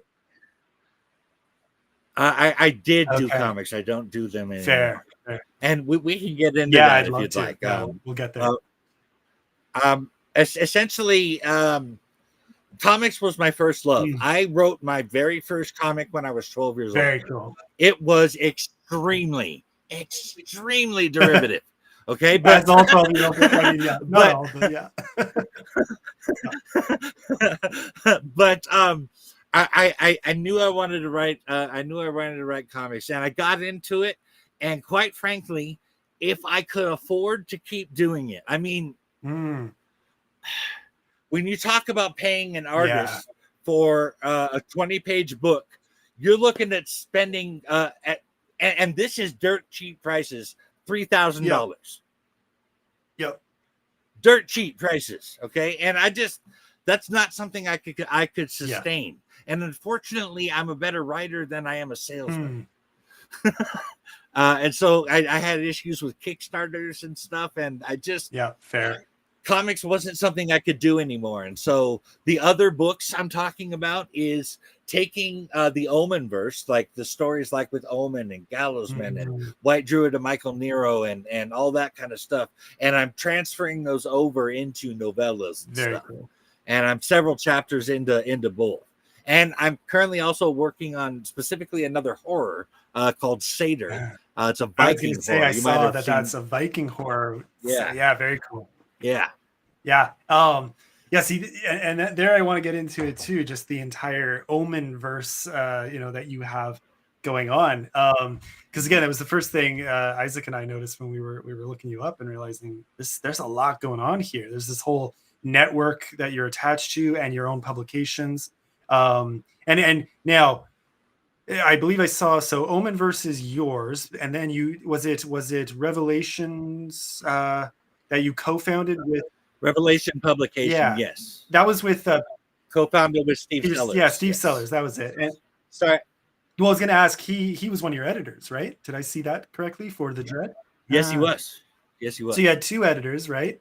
Yeah, let me Yeah, tell you I'm why. curious. I want to hear This the might process. seem Yeah. redundant. This might seem redundant to some people, but okay. I've noticed personally that when I'm like trying to edit my own writing, Mm, I know what I was trying to say in my yep. head. Right? I know how exactly how I wanted to phrase it. And sometimes my eyes will actually play a trick on me that I will actually see what I intended to write and just read it Yep. that way instead of actually seeing what's actually on Yep. the page. And so that requires me to get at least one editor. And I said, you know what? What if that one editor starts doing that with my book and after going after it 10 or 15 times? Maybe I had to get a second editor just in case that editor gets fatigued too. That's so fair.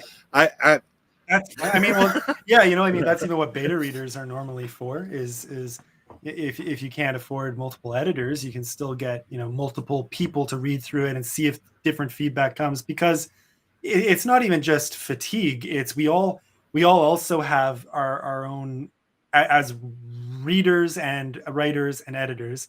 We have our own strengths, our areas where we're more likely to catch mistakes, but we'll miss others. And someone else will not have Mhm. our strength, but they'll catch those things we missed, and so on and so forth. So many Right. eyes do help for sure.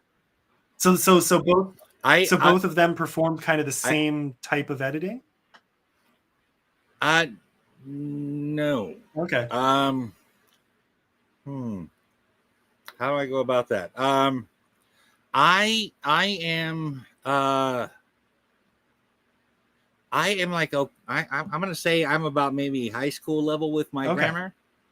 grammar. So I tend to, while I'm really good at crafting a story and putting story elements together, my grammar is not necessarily all that great. Fair.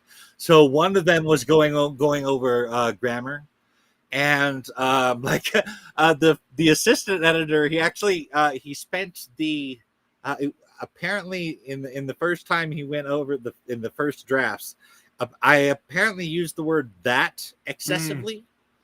fair. Yeah.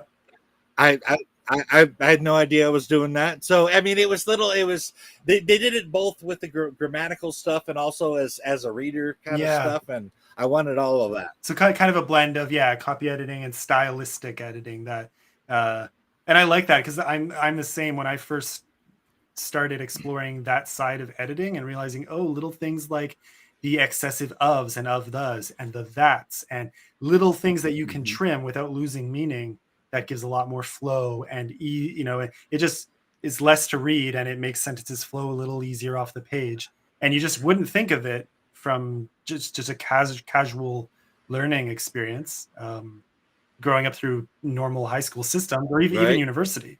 uh, Heck, in university, you want to hit. I did actually take I did actually take creative writing at Eugene Bible College in Oh, Oregon. fun. Okay. How was that? I mean, I went to Bible college too, but I never took creative writing, Uh, so I'm very curious. well, I mean, it's not a focus of the school, Hmm. but the class itself was pretty good. I will say this. My teacher would hand out assignments and she'd say, like, I need a minimum of 5 pages on Hmm. this. And then she'd look over at me and she'd say, Mike, no more than 7 pages. Okay. Well, Yeah, because yeah.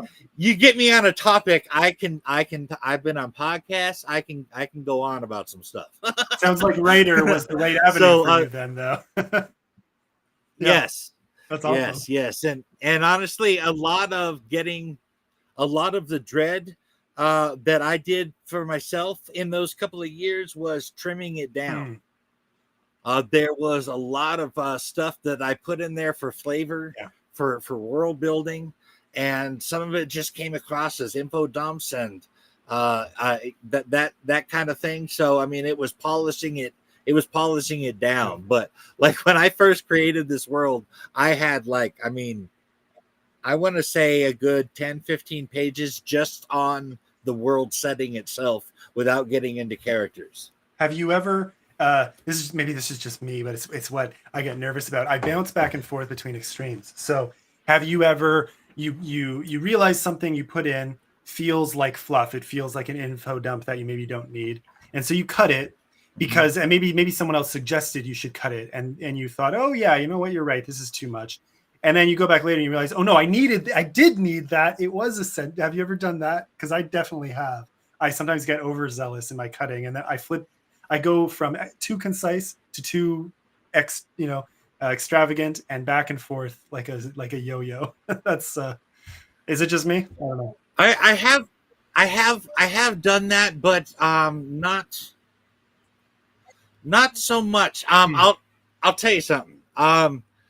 I read the well, not all of them, about 5.5 Harry Potter books recently. Okay. And okay, there was Rowling has the ability, she basically taught me what show don't tell Hmm. means. Yeah.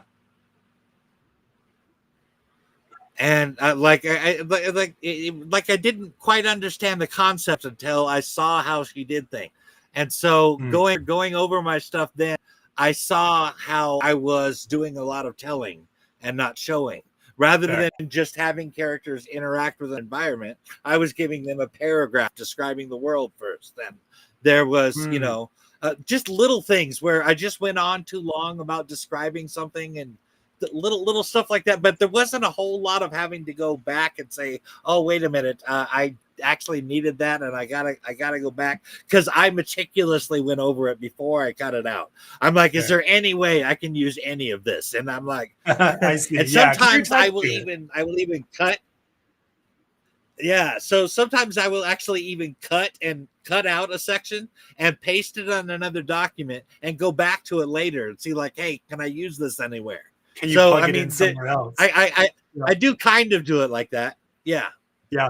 See, that's I think more common is we're attached to our darlings, and especially working in these sorts of big worlds, sci-fi settings, fantasy settings, you get attached to the world building. So you don't want to just like you end up wanting to use it, which can make it really easy to do those info dumps. But at the very least, often if it doesn't work in one spot, it can work in another. And this is where audience matters because some of our audiences really want that. So how you do it, I think, matters more than if or when. Um, well, no, or I, the when and how matters more than if. I don't.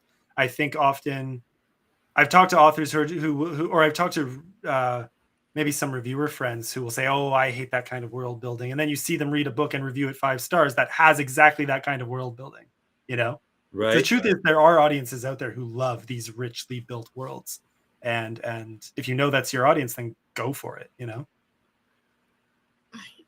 I think what I decided was once the story was completely written, I had all the little the entire thing pathed out. I had all 7 chapters written.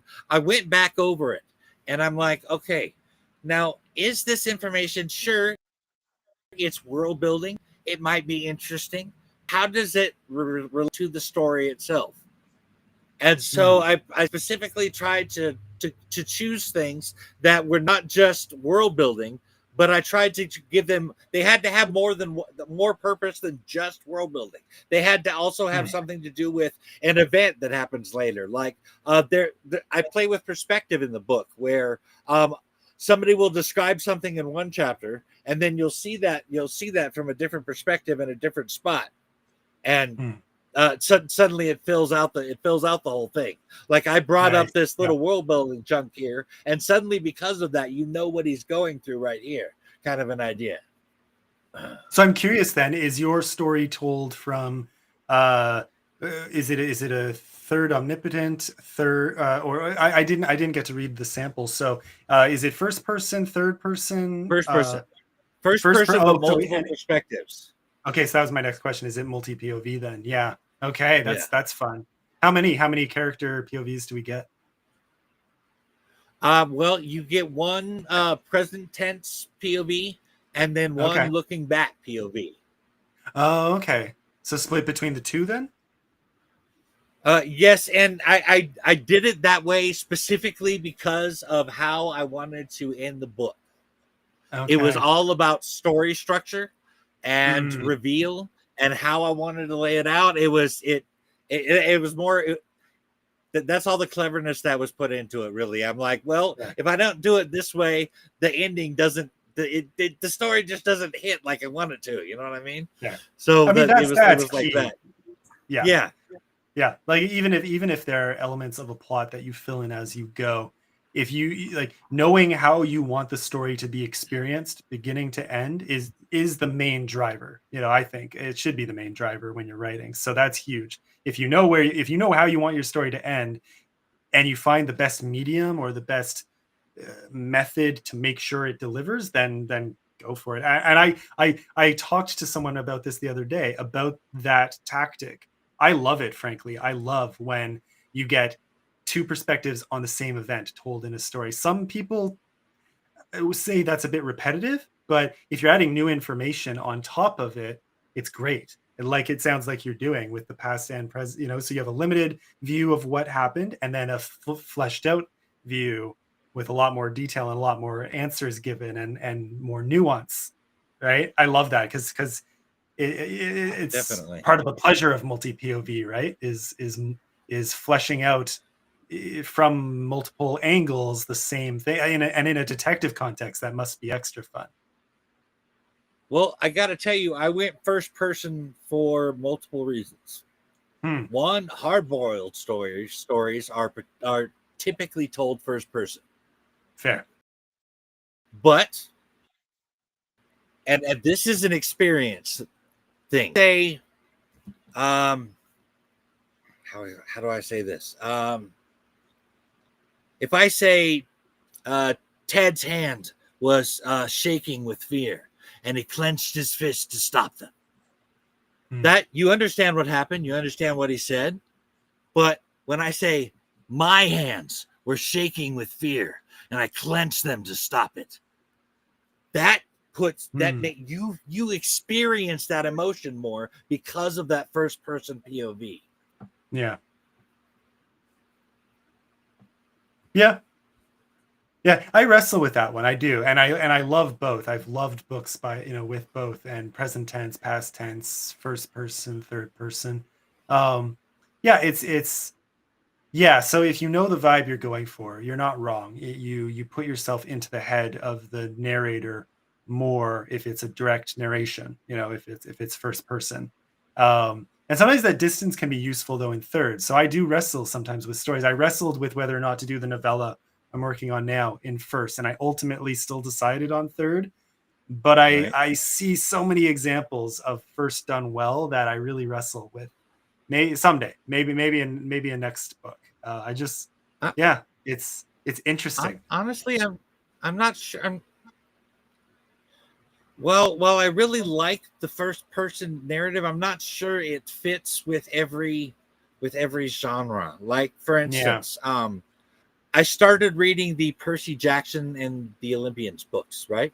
Yep. I wanted to check those out, and it is told in first person. Yep. And so I don't know, for some reason the fantasy genre told in first person, it felt out of place. Yeah. When I maybe Uh, if I had read those when I was younger, I would have liked them, but I right? came to them way too late, and I had the same experience. It didn't do it for me. Ah, It was okay, but I agree. It didn't fit. I think you're right. I think maybe genre preference applies. And I've read first person fantasy that was good. But ah. that one, yeah, Percy Jackson, something about it fell a bit flat. I think you're right. Yeah, Yeah, so that's I really interesting. wanted to like it because I'm a huge mythology guy. Yeah. I've been into mythology since I first watched Jason and the Argonauts. We're talking the original one, Mm. and Clash of the Titans, from Yeah. 1981. Yeah. Both of those just turned me right on to mythology, and so I went to Yeah. both my public library and the library of my school, and I just devoured every book I could come across that had legends and fables and mythology and the whole nine yards in it. In fact, the superhero horror universe that I built, the Omenverse, Mm. is based on an amalgamation of mythology. Very cool. Okay, and I want to get to the superhero part of that in a bit, not just because what immediately came to mind when I saw that superhero horror was the movie Brightburn, which I saw somewhat recently. Have you Right? seen that one? Um, I've not gotten to it, no, but okay, I basically got the from what I know about it, it's basically what if Superman was evil kind of an idea. yeah, and it's not for everybody. It's pretty intense at parts, but I thought it Right? was masterful. And I did. I don't always watch horror or read horror, but I do enjoy it. So that was a Uh, nice. That hit my horror. It gave me my horror hit for a while because it was just it hit all the right notes for me. Um, but back to mythology really quick. Here's another. Have you read or seen this? Have okay. you read or listened to the audiobooks for it's Stephen Fry. He came out with two books all about Greek mythology. And so one of them, I believe it was called Mythos. I know the second one I think was just called Heroes. Um, but does that sound familiar at all? Have you checked those out? If not, I don't it think I sounds to me have. like they'd be up your alley. Uh, Yeah. yeah, like if you ever heard Stephen Fry, I love his voice. He has an amazing voice. And so he narrated them, after having written them himself. The writing alone, they're extremely well written. And it's just retellings of Greek mythology. And it's really, really well done. And then hearing it in Oh, his own like voice. kind of like what Neil Gaiman did with Norse mythology, that kind of an Yes. idea. Yeah, yeah, yeah. Okay. Yeah. So like it's yeah, retelling, but not like he gives it that a fictional vibe, but he still throws in some facts here and there. So it's kind of a blend. It's not quite. It feels like a nonfiction read, but it doesn't feel like a textbook. Like it's a very fun, engaging experience. So it's just if you kind of drink in that sort of Right. storytelling Yeah. No, and I'll check it out. mythology, yeah, yeah, highly recommend. I do I gotta was shocked. I do gotta I do gotta comment something though while we're on the subject of mythology. Yeah. Uh Detective John Pearson is not your average hard-boiled detective. Okay. He is actually he's for the most part self-educated, but Mm, classically educated. So you will find references in the Dread to Odysseus. You will okay. find Yeah. references to Paradise Lost.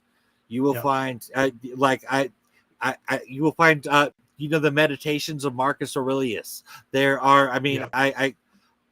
I have a love for this classic stuff, and I kind of dumped that into this character a bit. Mm. And Well, that's plus, I fun. That's really, kind of refreshing.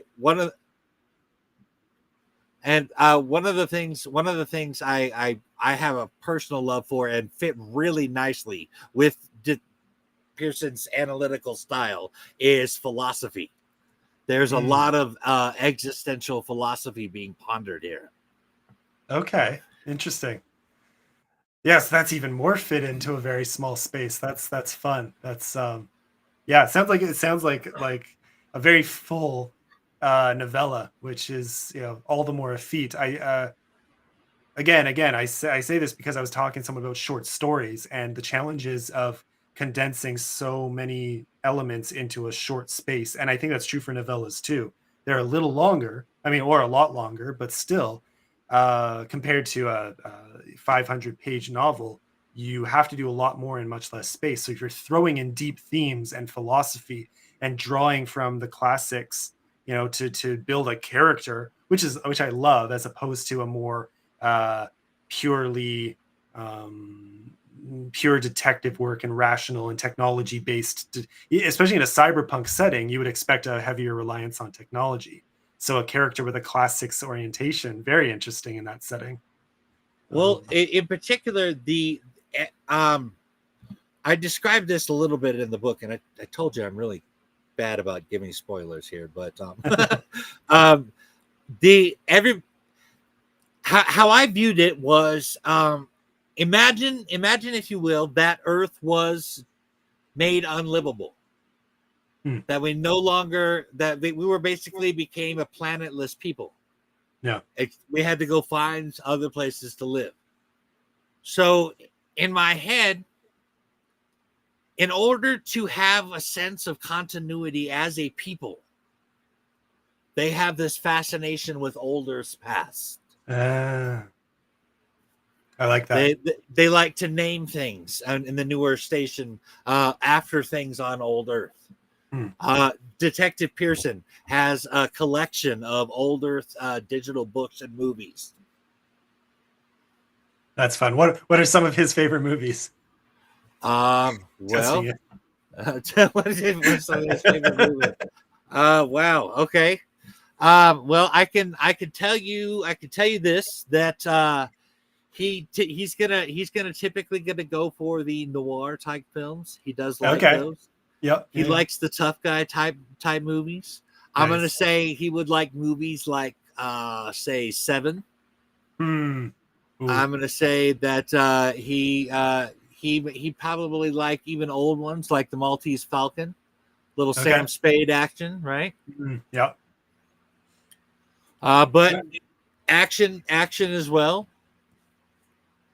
So I mean, I can picture him doing like probably 80s action in general. So we're probably talking like maybe Rambo or Mm. the Terminator or something like that. Fun. Yeah. You like that kind of stuff? Have you met just because he calls it a noir action or that was the inspiration. Um and then it's sort of branched off into its own thing. But have you encountered Nick Horvath in the author space at all? I have Sledge? not. No. Okay, yeah. So maybe look up on X after because I think you'd enjoy it. Yeah, Sledge by Nick Horvath. Which is really a fun tribute to that sort of action. So it just came to mind as as something that Okay. yeah matches. Anyways, yeah, just a fun little action flick of a book. Yeah, but With basically, detective elements too. I'm kind of going off my main inspirations for the Dread as far as movies go. Fair. We are talking about like Seven was a big inspiration, particularly in that imagine if you will if Brad Pitt and Morgan Freeman's characters did not meet at the end of Morgan Freeman's character's career when he was Okay. retiring. Say they met early on, and the Mm, relationship that would have been built out of that. fair. And so Yeah, that's kind of how I view that. But when I picture Pearson in my mind, I see Brad Pitt. that's When I fun. picture McCullough in my mind, I see Morgan Freeman. Ah, okay, and he's trying to clear him. Yeah, I love that. Oh, okay. That's very fun because I mean that's a loaded movie on a lot of different levels. And Right? for a detective, yeah. Oh, I like that. I like that parallel. That's very fun. That's very very fun, especially in a cyberpunk setting with that madness and horror and with the intrigue and the framing element and yeah. Okay. That that Again, a lot going on. That's wild. I love it. I love hearing about a one packed of the novella. biggest things that I'm hearing about it is that people that don't like these genres still like it. I don't, Mm, and that's what's weird about it is fair. I intended to blend the genres, but I still expected it to fit into this niche group, and it Yeah. seems to be going. It seemed other people seem to like it. Well, there does seem to be a call these days for blends. You know, cookie cutter Mm, genre pieces. Uh, it's not that they don't seem to be doing as well. It's just the fads for them come and go very quickly. So if you don't right. catch those waves, you're kind of screwed. Whereas these blends seem to be doing better. That's just been Huh. my impression, just from talking to a lot of authors now, and just even my own experience. You know, my like a little sci-fi and fantasy blend. seems to hit home for a lot of people, even more than I expected. I kind of, same as you, had that niche expectation and maybe grow from Ah, there and test the waters. And I was surprised. I was like, oh, okay, more people don't nice. mind. Yeah, anyways, but then, and then, there will be the naysayers who will be like, okay, I thought this was cookie cutter, detective story, and now you're throwing this at me, and you just brush those off because, like you said, you're going to get so many people who are going to say, I shouldn't like this, but I do, and that's got to be a very fun feeling. Yeah, that feels, that was one of the two of the things I got feedback wise that really made me feel good about it. Friend William Lineberger told me that I write in such a way that he can feel what the character is feeling. Hmm. That that I, that that one got me right in the feels. I was like, Yeah, "Holy shit, man!" that's what you want. But Definitely what you yeah, want. yeah, yeah, and then let's see. I totally forgot the second one.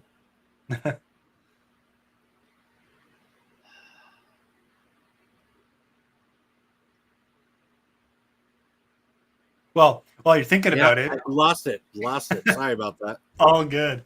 Well, but it jogged something for me because I Yeah. was going to ask, and it Okay. slipped. But speaking of second one, is this a standalone, or is there a potential for a continuation of the story? It is a standalone story. Okay, yeah, yeah, because I know you'd mentioned other things you're already moving on to, like the Seder uh, Viking horror. But yeah, I was curious. I was curious if this is meant as an introduction to a world or very much a standalone. Yeah. No, and I will say that the the world building is such that there is more room in this. There is more room for stories in this world that I created.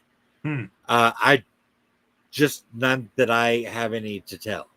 Fair. I could see another author coming along and saying, "Well, I like this world. I could tell a story in here." I could see something like that going on, but I just had this one story, this one idea that I had to get out, and that's what Fair. the dread is. I like that. Yeah. No need to linger on. Well, I mean, and it sounds like you have a lot more on the go too. Um, yeah, very cool.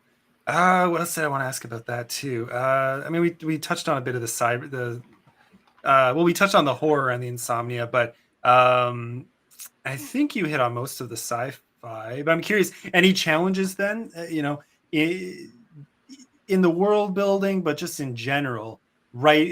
Obviously writing 600 years in the future, roughly. Um, did you face any challenges in capturing that and making it feel believable? Uh, Oh I yeah. don't know how else to put that. Yeah, like, Um, I this was this the dread was originally going to be a comic book, and hmm, I turned it into a novella. But I don't know. Have you ever written a comic script? I've written or read. Written a comic Written, script? no, I haven't. I haven't written a script. No. Okay. Well, you basically each panel, the writer puts a description of what they want in the panel. Mm, Okay, and most writers will say something generic like uh, uh, space station, few ships flying by, something just very generic, and the artist just kind of goes with it. yeah. I literally wrote a page and a half describing what I was doing in the first panel. Huh, I broke this. When I say I created the space station, I mean down to the nuts and bolts. I no. mean, like, I know how they deal with trash. I know how they deal with food. I know how they keep the air clean.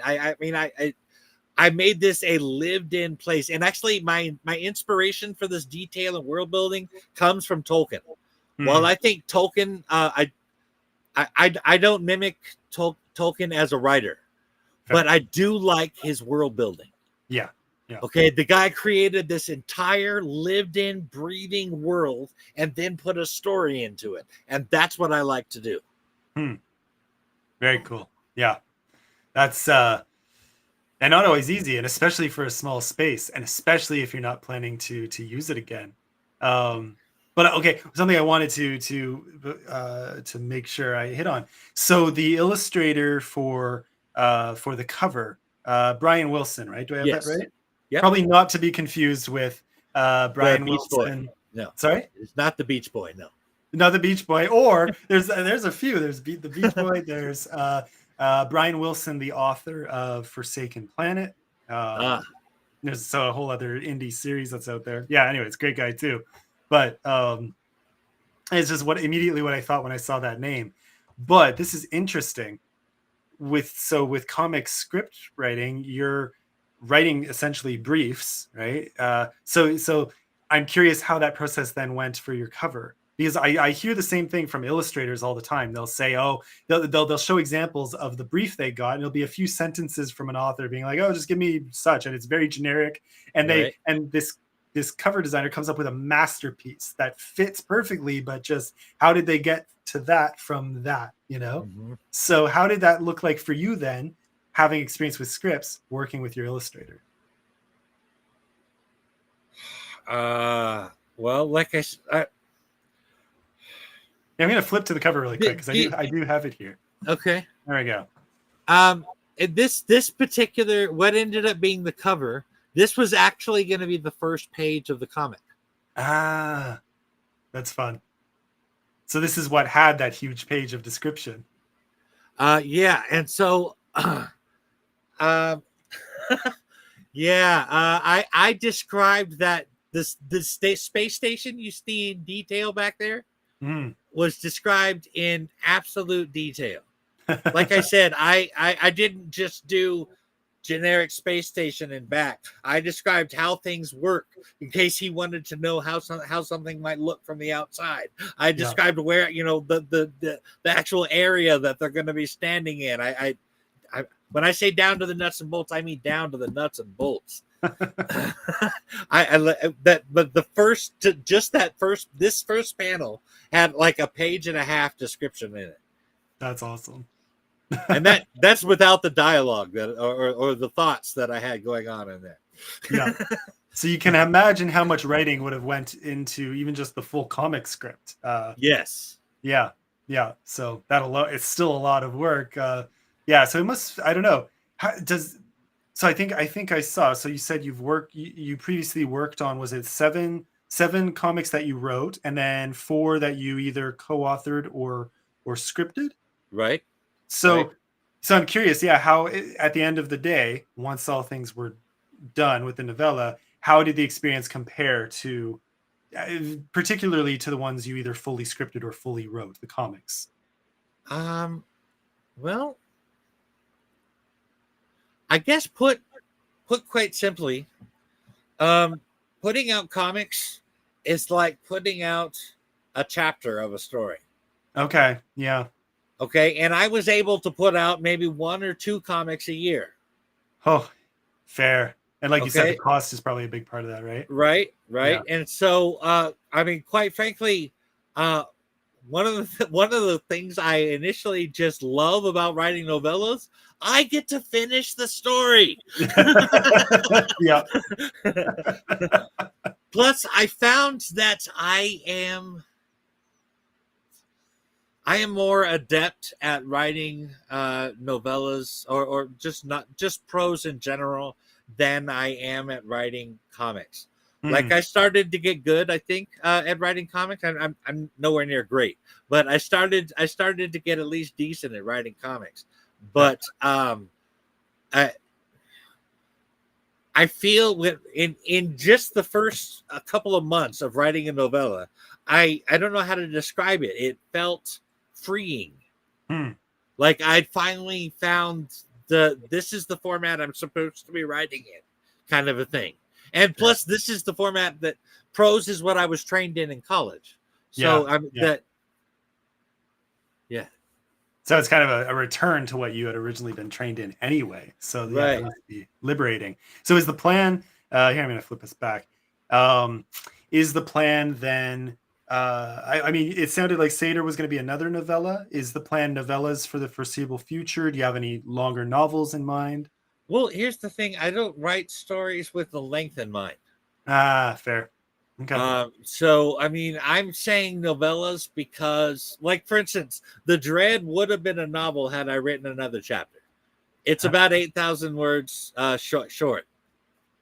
So about, yeah, okay, yeah. So I mean, probably 30, 32, 3,300 kind of thing. Or sorry, Yeah, yeah, 32,000, I assume. Yeah, right. okay. So it had I just written another chapter, it'd be a novel. But Sure. this is the thing: it wouldn't have the flow, it wouldn't have the punch that it had if I had thrown that in there just because I wanted novel length. Yeah, I yeah, want a story to work for the story's sake, and I'll just worry about the whether it's a novel or novella later. It's secondary.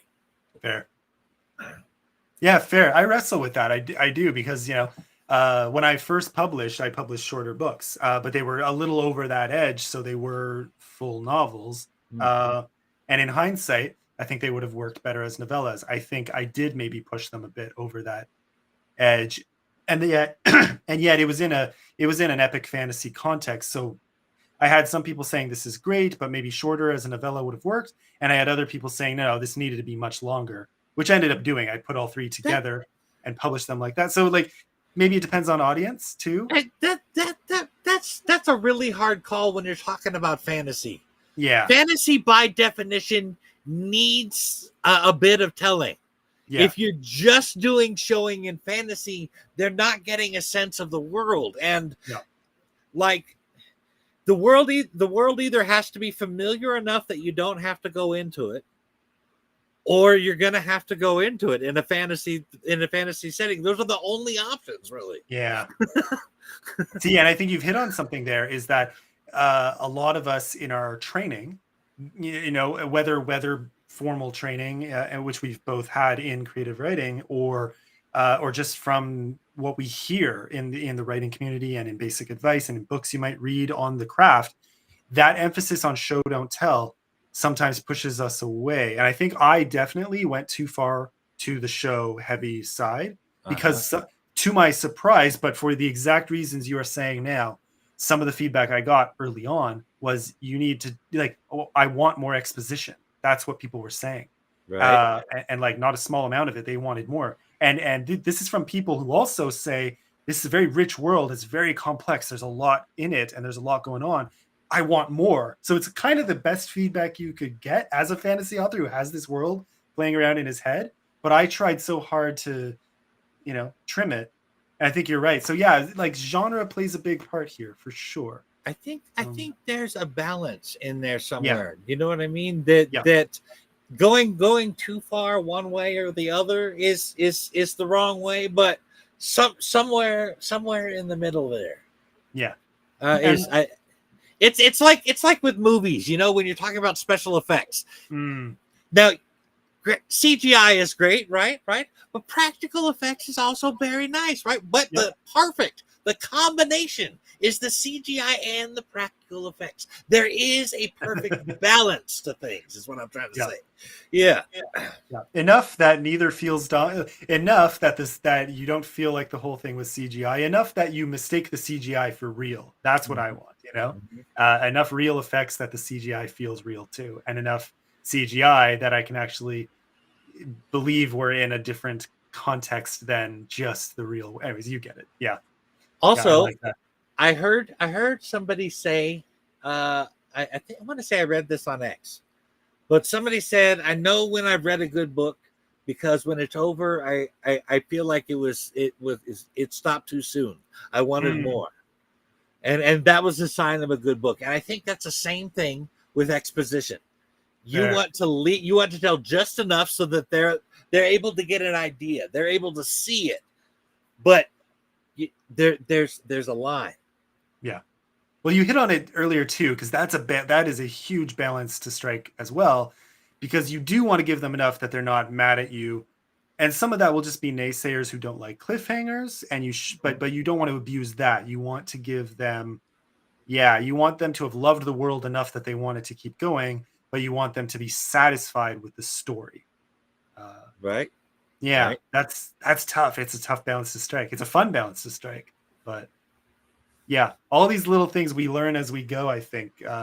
Um, unless you're a prodigy right out of the gate, part of the fun of this experience is you put in the time and the work, and you make sure you give your story its due.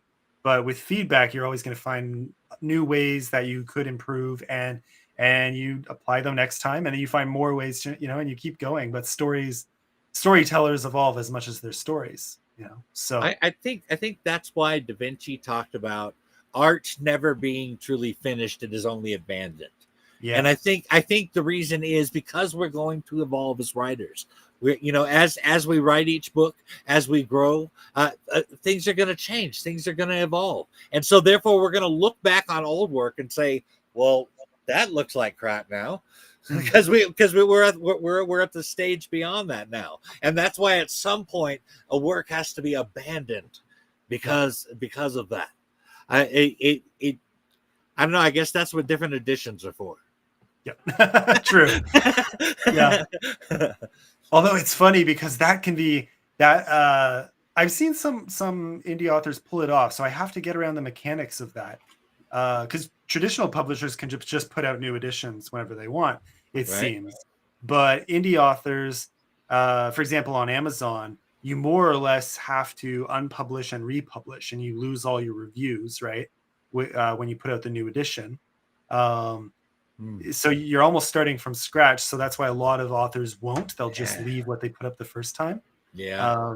Yeah. So that's the downside. The one of the downsides I've seen to going indie is that the system does kind of punish you for it by making it you can add small corrections. You can upload a second file with smaller things corrected. But if you want Right. to add anything or revise anything or change the story in any way with a new edition, you would have to unpublish and essentially put out a new one. And I just losing saw an all those author do it reviews though. would suck. Sorry? And losing all those reviews would suck Yeah. because reviews aren't easy to get. No, they are not. No. So I just saw an author essentially do that. Yeah, Michael Mitchell. Michael Mitchell. I just mentioned him earlier Yeah. while I was on, and he did that with his The Price of Power book, which was a very well reviewed. I think it either was. I don't know if it was a Spiffbo champion, but it got pretty high up there. At the very least, I think it was a finalist. Nice. And it is a very good book, and it had tons of reviews, and he took it, well, he republished essentially. I think the changes were relatively minor, but he lost all those reviews, so he had to reach out to his networks and just rapid fire ask people to, and luckily people came through. But I Oh, you have to be very established to I think do that successfully. You have to really have a loyal audience that you can rely on, and building that is a huge challenge. oh yeah. I mostly have I got a circle of about I don't know 15 or 20 friends There, that I'm using. That's about that they either beta readers or something like that, or they got an early copy of the book or Mhm. something like that. But I mean, I don't know how else you're supposed to get reviews, Yeah. Yeah, well, it starts from that and then it branches out, right? But right? that core group matters a lot. Yeah. Um, and it's a huge help. I mean, 15 is big to start up when you're starting. Having 15 people you can rely on that matters. Some people come in with zero. They have maybe even some beta readers who just wouldn't think twice about ever giving it a review too. So, Well, let me give you a little tip. This is what I did. hmm. I play Dungeons and Dragons. Yeah, I saw that. I saw, yeah, So at least several of the people in the group play Dungeons and Dragons with me, yeah. Hmm. Yeah, so right? So regular exposure. right, Yeah, the people you encounter often who yeah, doing something like Dungeons and Dragons, you would hope they would be interested in this sort of story. right. Yeah, yeah, makes sense. Yeah, Honestly, it's you oh got to sorry. start with that circle of friends. I mean, Yeah, because you have to have other eyes on your book when you first if you want it to be successful. yeah, yeah. I see a lot of authors. Oh, who was I just talking? I think at the book launch I was just at. We were talking at this around. So we were talking about this from around while sitting around the table, having some drinks and just having a good time. Really fun launch. Yeah, I think it was my second in-person book launch I've been to, and it was so much fun. Uh, Nice. if I have a regret, I did a signing, but I didn't do a proper launch really that way. Next time I would. I might.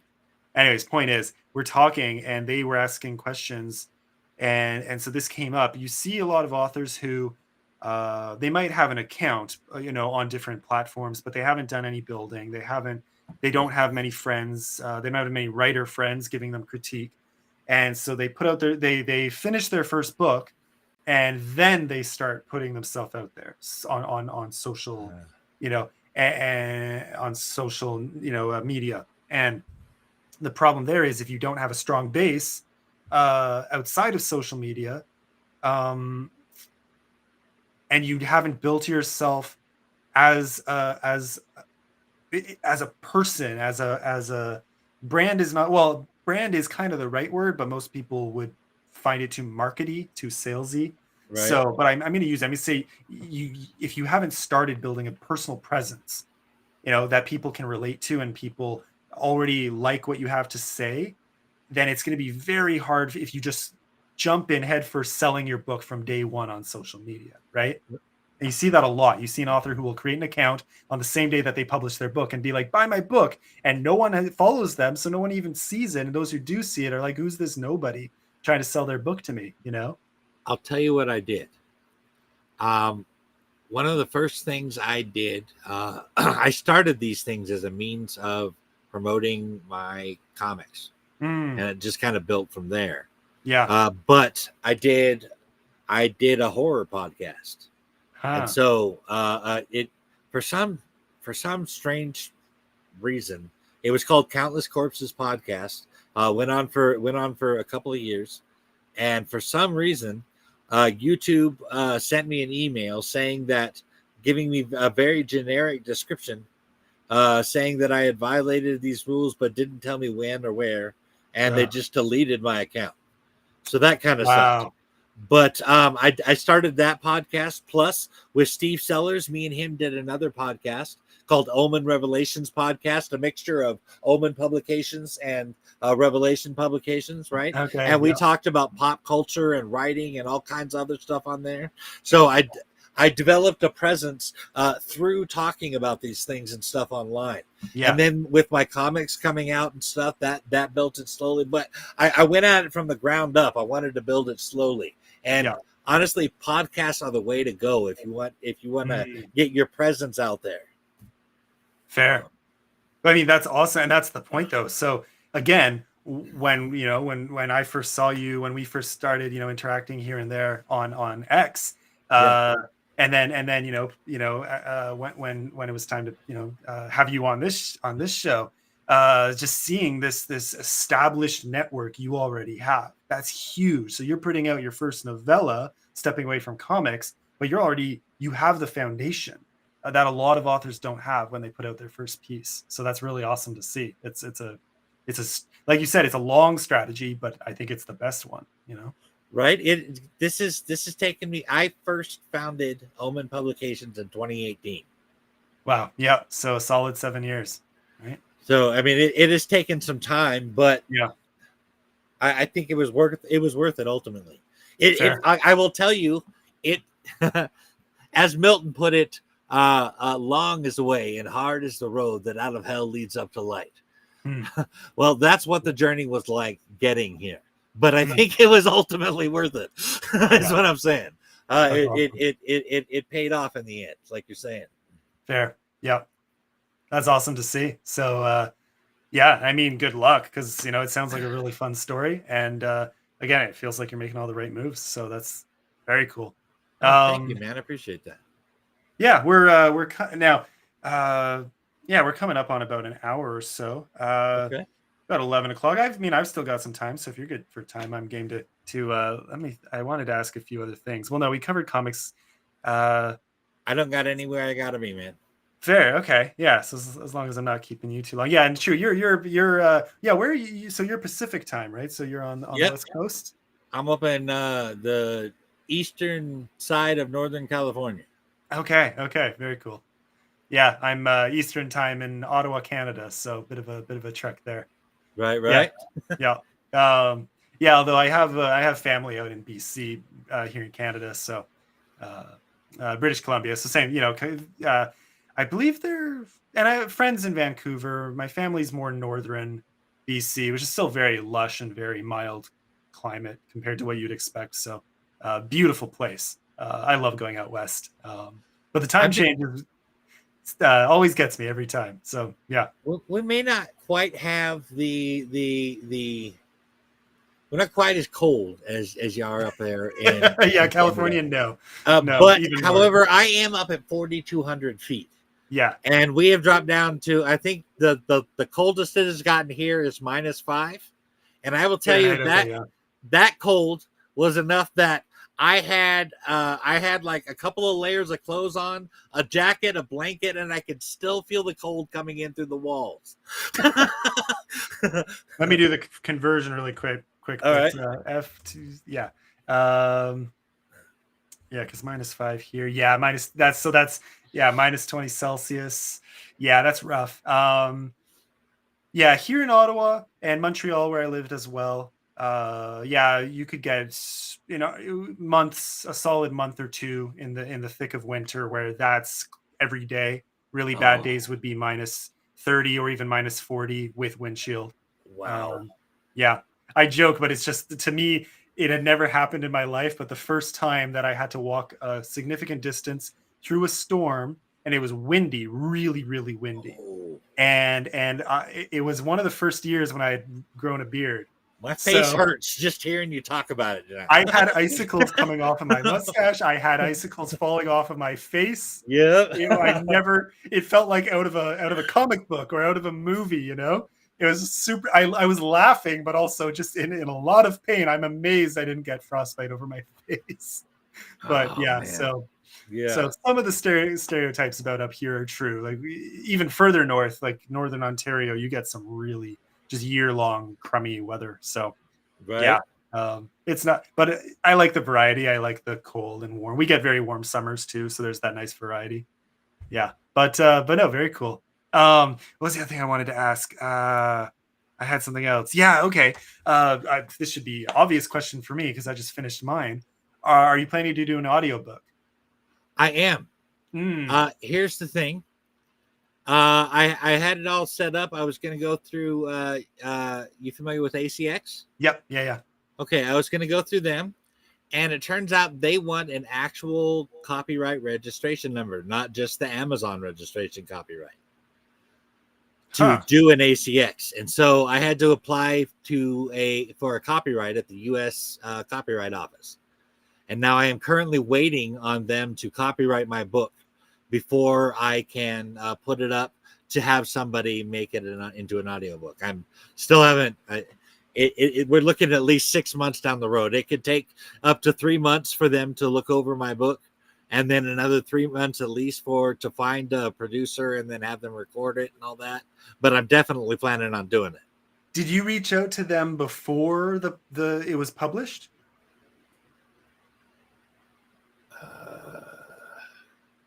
Yes. Okay. So I wonder. I honestly wonder. I would say go back into the system and try and check again because uh, I've heard of difficulties getting it done beforehand. You can record everything before you publish the ebook in particular, but it's hard to work with their system before an ebook is published. Whereas after, like mine, I had no, now I could be a Canada US thing. I don't know, so no promises. But I had none of that whatsoever. Well, I will And definitely go back and try that again because that could yeah, totally make a difference. Yeah. oh yeah, because once your book is on Amazon, it should be automatically linked to their system, and all you have to do is search the title and claim it as your book. It should technically. Right. I was able to claim the book, but Okay. but for, I had to claim a book to even look for a producer. Yeah. Yes. Okay.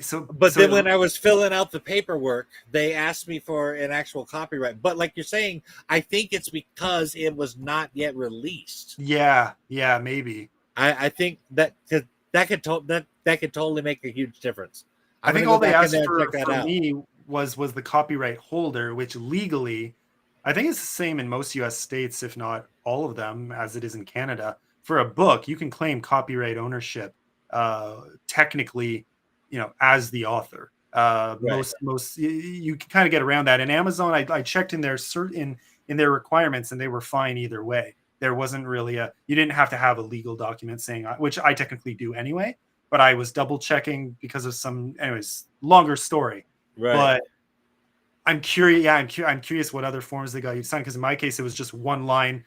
Who's the copyright holder? I said me, and they were like, good, and smooth sailing. Yeah, I'm definitely gonna have to check that out again. Yeah, because it might. I don't know. I'm very. This is very interesting to me because I've never heard of it being that tricky. So I wonder if Well, it's changed now that you're published. Yeah. on one respect, I do hope that you're right, because being able to get that started would be awesome. Yeah. On another respect, I might have just wasted $65. I mean, I can imagine much worse. At least it wasn't like 200, 500, a grand. Yeah. Right, right, Yeah. Yeah. At least, you know what? Time is money. So if it is sooner, at least you'll save hopefully months, of waiting. right. Yeah. And I So do want to get it out there in as many formats as possible. exactly. Yeah. So yeah, I used ACX originally. Well, and I still am. The difference is I went through the process. I hired a narrator. We worked together, and ultimately, on their end there was just complications, and they bit off maybe more than they could chew, and there were huge time gaps between samples coming in, and we ultimately realized we're not going to be done even close to on time. Probably would No, have been another 3 to 4 months past the contract end date. So I kind of said, okay, I think we're just going to have to go separate ways. right. um, at which Man, point I that's did it unfortunate. myself. So Yeah, I ended up, I was gonna do it myself. I don't have the. I just gonna use Audacity. yeah, which I did. Yeah, but look, this is what I learned. Um, you don't always talk at the same tone and volume, even if you think that you are. Yeah. And so I would record one chapter on one day, and I'd record another chapter on one day. And to me, I am talking exactly the same as I did in the other one, but I'm Yeah. not. Yeah. And so trying to balance that out, I didn't feel like I had the right equipment to do it right. Yeah, I hear you. I struggled with that. It's fun. It's a fun challenge, but it's hard. There were some ways I found to moderate that, and then I didn't worry as much between chapters. Because you give a gap and you introduce the chapter. There's a natural pause, and then I would especially enunciate the chapter name to make it clear we're starting something new. And it Right, always like I really went for it with the chapter name. So I'd say chapter one. And I wouldn't do it that bad, but you get the point. There was right, enough of a dramatic pause and a dramatic introduction that I don't think anyone would mind that shift, like you said. But what caught me was mid chapter, something as simple as a drink of water, oh yeah, refreshes right, your voice, but huge difference. So between a paragraph and that's too much, for right. like, yeah. So I get you. I do. It's hard. It's amazing how consistent I professional didn't narrators I didn't can pick be. up on it until I started listening to the chapters I had recorded Mm, in a row. yeah. Yeah. Like one chapter was at this volume, and then the next chapter was like way down here, and then the Yeah. next chapter it was all over the place. I couldn't get it. It sucked too, because I really liked the voice acting.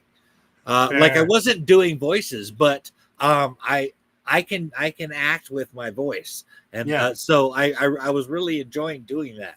And I the people that listened to it originally said that it sounded good and everything, but uh, yeah, I just didn't feel like I could produce the quality that I was hearing. Like this was Fair. not going to go on Audible. Hmm. Well, yeah, I'll keep you posted on mine then. Yeah, All because right, I mean these are the sorts of things I wrestled with, and I made sure I passed samples by right. a few people who listen to audiobooks a lot, and they were like, "It sounds great," and I thought, "Are you sure?" Because I was nitpicking about a lot of this too. So Uh, I'm in the middle of waiting for their approval on mine. So we'll see. Yeah, yeah. Well, yeah, but again, I had like overall the process of getting a narrator and even the initial, samples and the first chunk of chapters I got, like I really enjoyed the process. So it's definitely worth it. So hopefully that works out for you. Yeah, thanks. Yeah, I'm really excited about getting it done. I really like audiobooks. yeah, For some reason, an audiobook engages my imagination more than reading.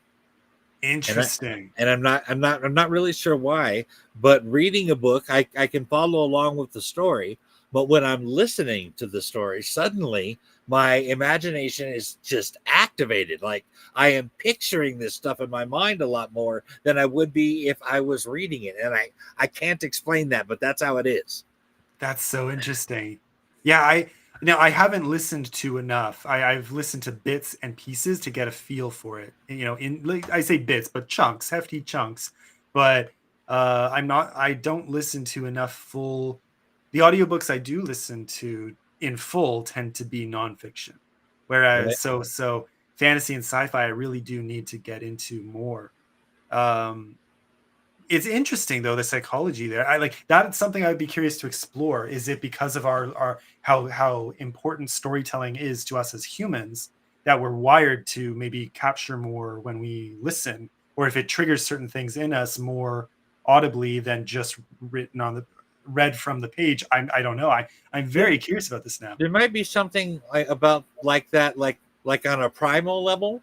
Yeah, that's what I'm But going for. I think that, like, for instance, I think it is the performance of the reader. Hmm. You know what I mean? So like Yeah, if can someone definitely was bad one. just flat, dull tone where there was no emotion expressed, they were just reading the words on the page, it it it wouldn't have the same effect. But Yeah, somebody who's reading it, putting a performance into the reading, that adds a layer that reading it can't do. fair. Yeah, no, it's true. It's and now, a good narrator or the author, the nice effect too is there are things that words on a page, even from the best author, can't always capture. You can tell the story the way it was meant to be told. Mhm. Uh, so Well, that's fun. That's fun. It's fun to hear a story the way the author actually envisioned it, as opposed to just again, you don't always get that from the page. Well, it's the same problem with trying to communicate on X. Hmm. Okay, like Yeah, 90% of communication, the inflections in our voice, the look on our face, our body language, we're missing most of what is being said when we're yeah, just reading text. yeah. Yeah, try to be sarcastic on X and see how that goes from Right? experience. They need a sarcasm emoji. Yep, yep. Well, sometimes that defeats the purpose, though. So no, but yeah, yeah. I Right. have fun with that because I like a good dose of sarcasm here and there. Yeah, People just there has been many a tweet where I have written out something sarcastic and went, yeah, that's not going to come across right. better not. Yep, yep, yep, yep. Yeah, I've done well. You can still have fun with it, but you're right. The written word just doesn't capture that nuance. And on a place like X or just any social media, really, where people's attention spans are short and their emotions are high because people are just getting their next dopamine fix. They're quickly scrolling through. They see your thing.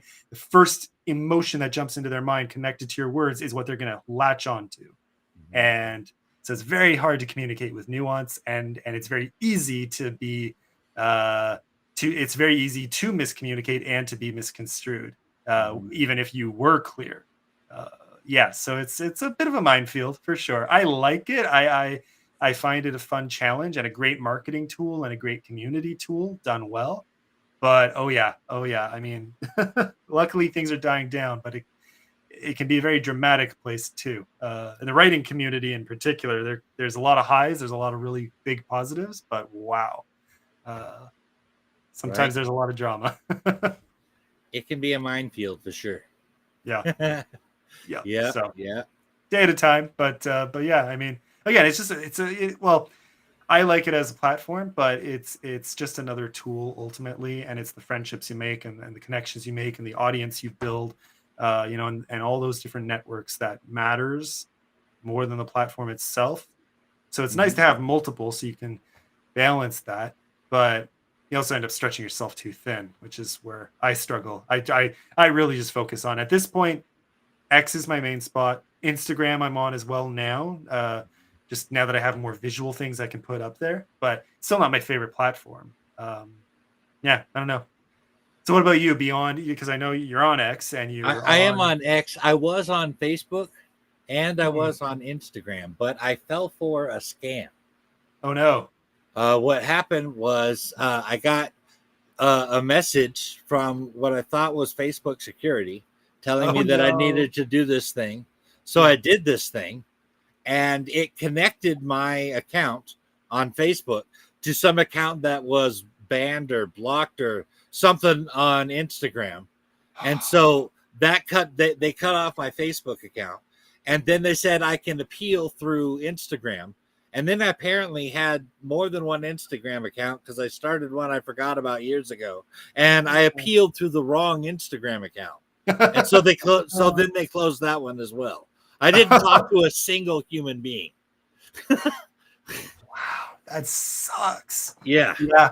Oh, oh, that really sucks. Some of these, that is the thing. And you mentioned earlier too. Yeah, so let's touch on that really quick. But the adjudication on some of these platforms sucks. Yeah. The fact that you got kicked off of YouTube without explanation, same thing, right? Like Right.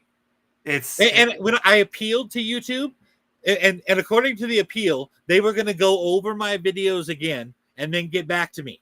I mm, appealed. Within a minute, I got a response back. So they apparently watched 30 videos, something like that, in the matter of 30 seconds or whatever, and got back to me and decided that yes, we were right the first time.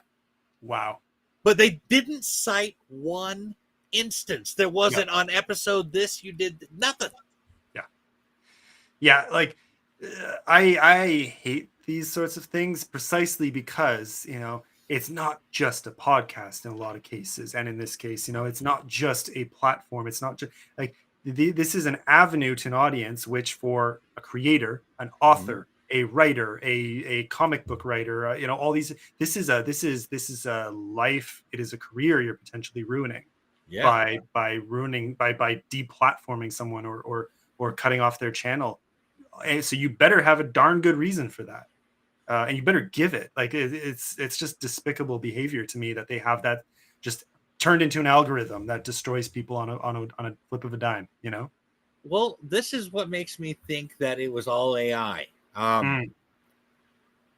Like one, I've had a violation on YouTube before. They sent me an email and they say, "Hey, look, on this episode, you did this. You can't do this anymore." Mm. Right? There Yeah. was nothing. There was nothing like that. Nothing at all. So, and there was no, I mean, without citing even one instance of, well, this is where you did this to give us, I think they said that I tried to sell things that weren't real. Um, What? I, this is the only thing I can think of. Do you know who, oh my gosh, Bathory? There was this queen several hundred years ago. Her last name was Bathory, and she liked to kill particularly virgin women and bathe in their blood. She thought that it kept her youthful. Oh. Okay, and so I made a joke about Bathory baths. Was there a movie? I feel like wasn't there a movie made about this queen? Maybe I there think might there have was. been, Yeah, but yeah. I made a joke about Bathory baths. You can try it out on this part. It was a joke about her doing the baths in the blood. That's the only thing I can even think of that even might be something they're talking about. You know what? I was right. I looked it up. What's the actress's name? Yeah, so Countess Elizabeth Bathory. Elizabeth Bathory, yeah. The movie was well, no, she was called the Lady of. I can't even pronounce that. That's nope. Can't even. No, I'm not even gonna try. But yeah, the movie was The Blood Queen. Yes. Yeah, on Prime, or I believe. Anyways, yeah, it's on a few different places, but I've seen it around. I know the actress from some other spots too. Anyways, yeah. So that's really funny, and yeah, that's so weird. That's as close as I came to selling things that aren't real. That makes And no that's sense. clearly a joke. Yeah, Yeah. So that sounds like AI to me, or some jerk with a grudge, keeping it. I don't know. Yeah, no. So weird. I with X, I don't know if you were around when this happened to me, because it blew up. It was pretty funny. And Uh, to the writing community's credit, people came to my support and it really helped.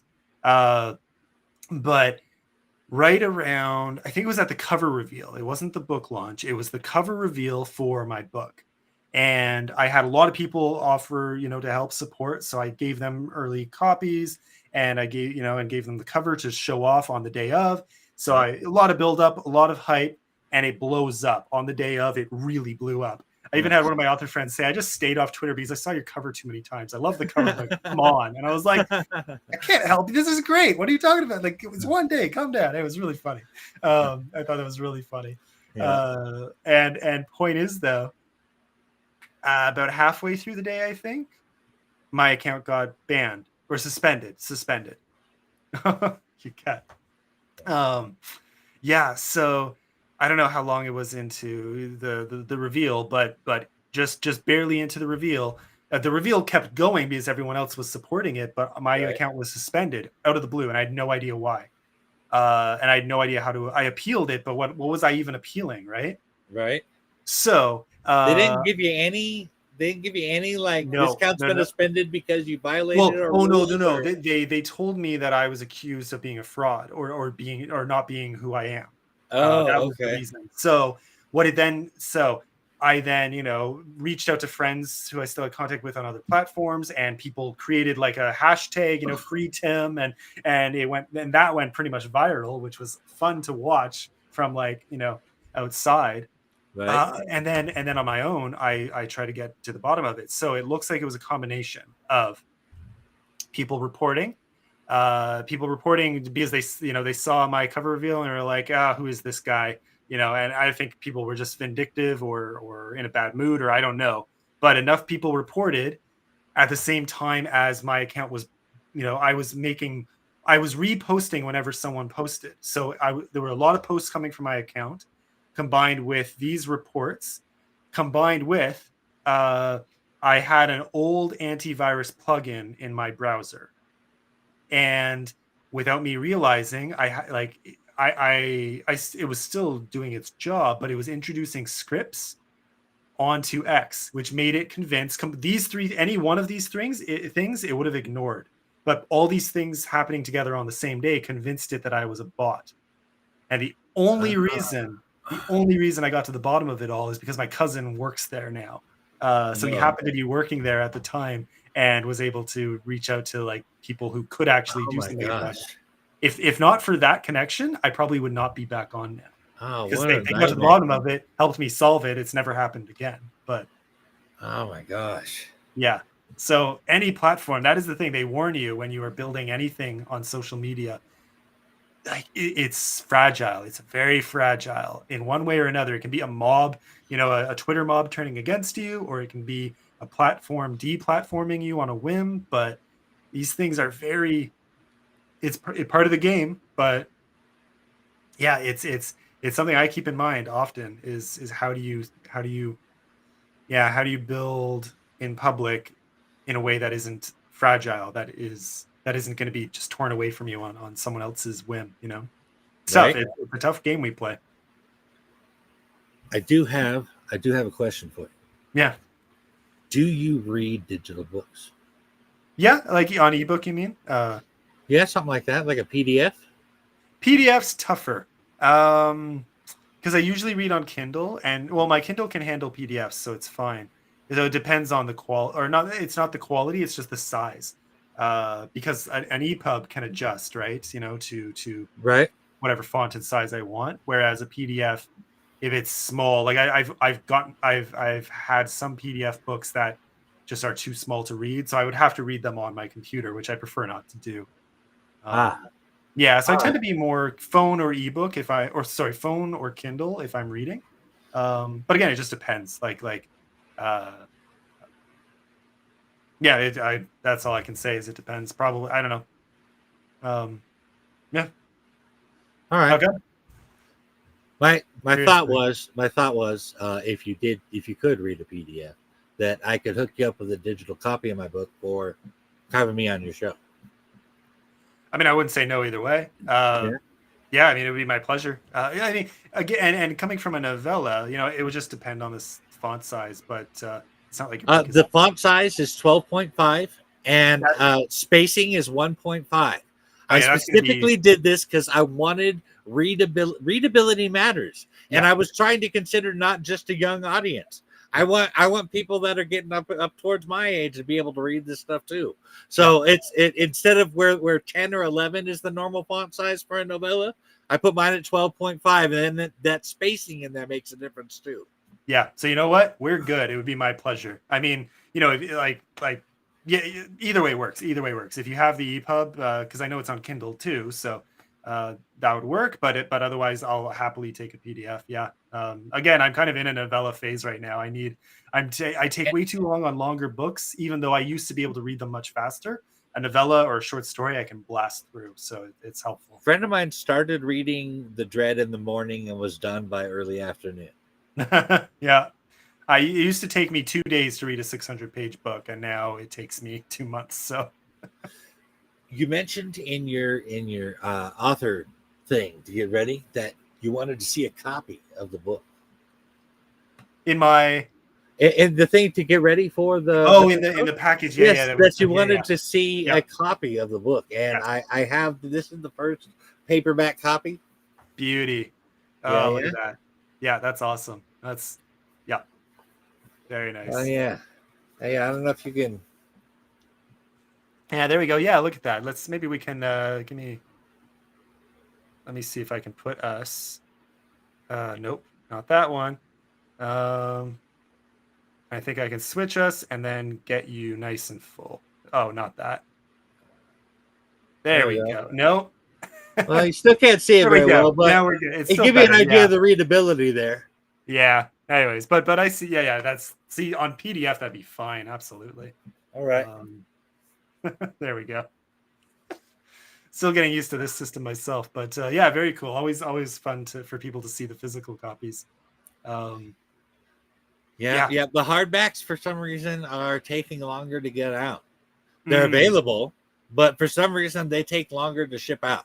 just shipping. Yeah, yeah, yeah. Especially on Amazon, Right. shipping hardcovers takes longer. And I couldn't believe this. If my sister bought a copy Hmm. and she bought a hardback, my mom wanted a hardback copy. But check this out: the shipping on the hardback copy was $10. Oh, oh, and that's US too. That doesn't even make sense. Oh, yeah, that's so bizarre. Well, The I hardback is wonder. $17.99, and I think she said she had by the time she paid shipping, she wants to say it was I don't want to say she was it's like 26 or That's 27 or something like that, which is ridiculous. yeah, And but she doesn't have Prime, so that might make a difference. yeah, yeah. Because that's the thing is I have Prime. Without Prime, it's now I don't think there is shipping with Prime. yeah, no, there. Okay, so yours do count as Prime. There wouldn't be shipping on those. Yeah, because Right, that's but what if you don't have Prime, it's $10 to get that's the hardcover. that's It's vicious. not with the paperback. It's not $10 to get the paperback. Oh. I think the paperback its shipping is like $4 or something like that. Yeah, I don't know why their hardcover shipping is so terrible. It's not just the cost, it's the time, and it's the same thing for me. Uh, now, if I'm ordering now, I'm curious with Prime if their time would be shortened because when I order, this is the funny thing is it's almost worth it to just buy my own book at full price on Amazon rather than ordering author copies because author copies take a full month to reach me. Hardcover, paperback, they come in a day. Hardcovers take a full month to reach me, and I have to pay like with shipping. It costs more. It's Right, almost cheaper to buy by Amazon Prime, and I can get a hardcover to me within a day or two, max 2 days, and right. I so it almost pays for itself. It essentially because shipping is free. So Yeah. yeah, so that's kind of ridiculous. Now in that case, it's because I'm in Canada. Now we have a huge Ottawa being the capital. It's not the biggest city, but it's big enough, and we have an Amazon center. So we print the paperbacks are Oh, okay. printed right here. But Oh, well, then there's apparently, no reason that should take that long. I mean, you're well, right there in the apparently, dang city. well, exactly. But apparently, they store hardcover copies here, but they print them in the U.S. Ah, They're not capable yet of printing in a lot of countries other than the US and UK, as far as I know. I So see. that's part of why hardcovers are such a pain. But in the US, it makes no sense. Yeah. Speaking of which, uh, where I released it became a thing. Uh, I had because I told you I used Call of Cthulhu, from 1920. Yeah. Okay. All right. Yeah. Well, in the United States, that is in public domain. Okay, but it is not in public domain everywhere. Uh, So oh. I could only release the book in countries where that particular book was public domain. And I'll tell you, rather than research every single country on the planet, I found out that the European Union countries, it's public domain, and in the United States, it's public domain. And so I just chose those. Okay. I don't even know how that. Now I'm curious how to even do that. It's like, was that through Amazon?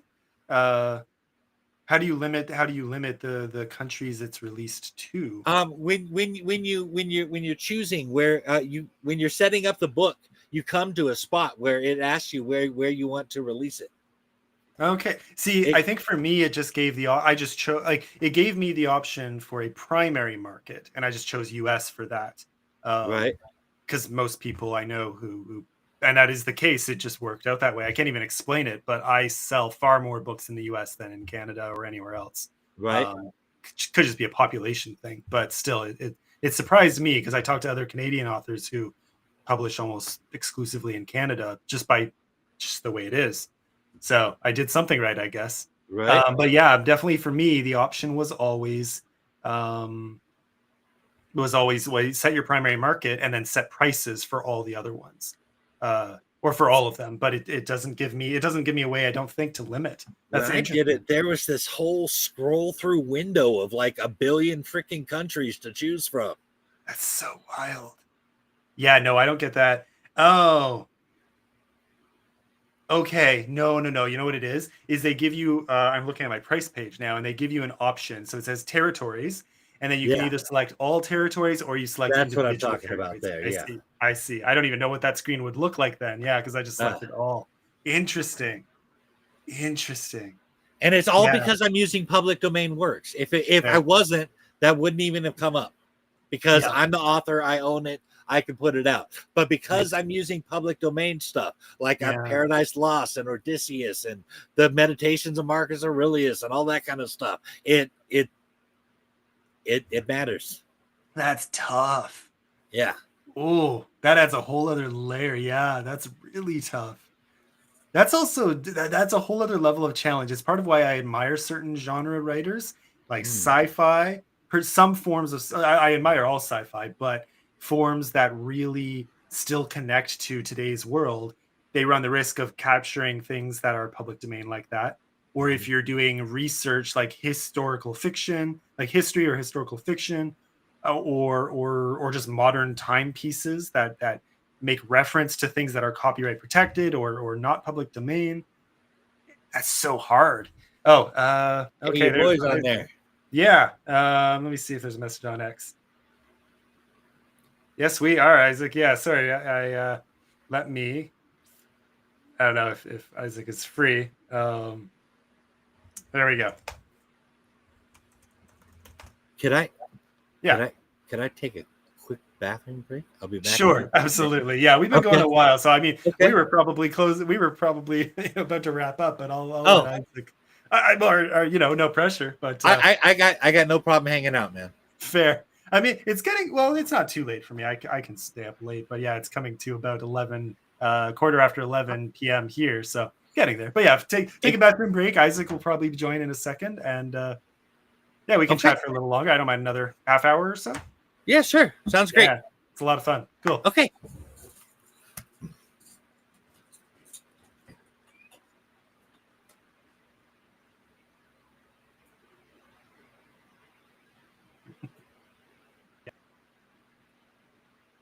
after 11 p.m. here. So take a bathroom break. Isaac will What's probably up? join in a second. Oh, I think. You probably still have your YouTube open. Yeah, I just closed it. Okay, cool. Yeah. Yeah, I can just want to still hear pop it. in to say hi. I don't want to make the stream last forever. Oh, you know what? I can still hear my echo though. Oh, like it. Is it because Mike's is Maybe open? hang on. It's probably me. Probably.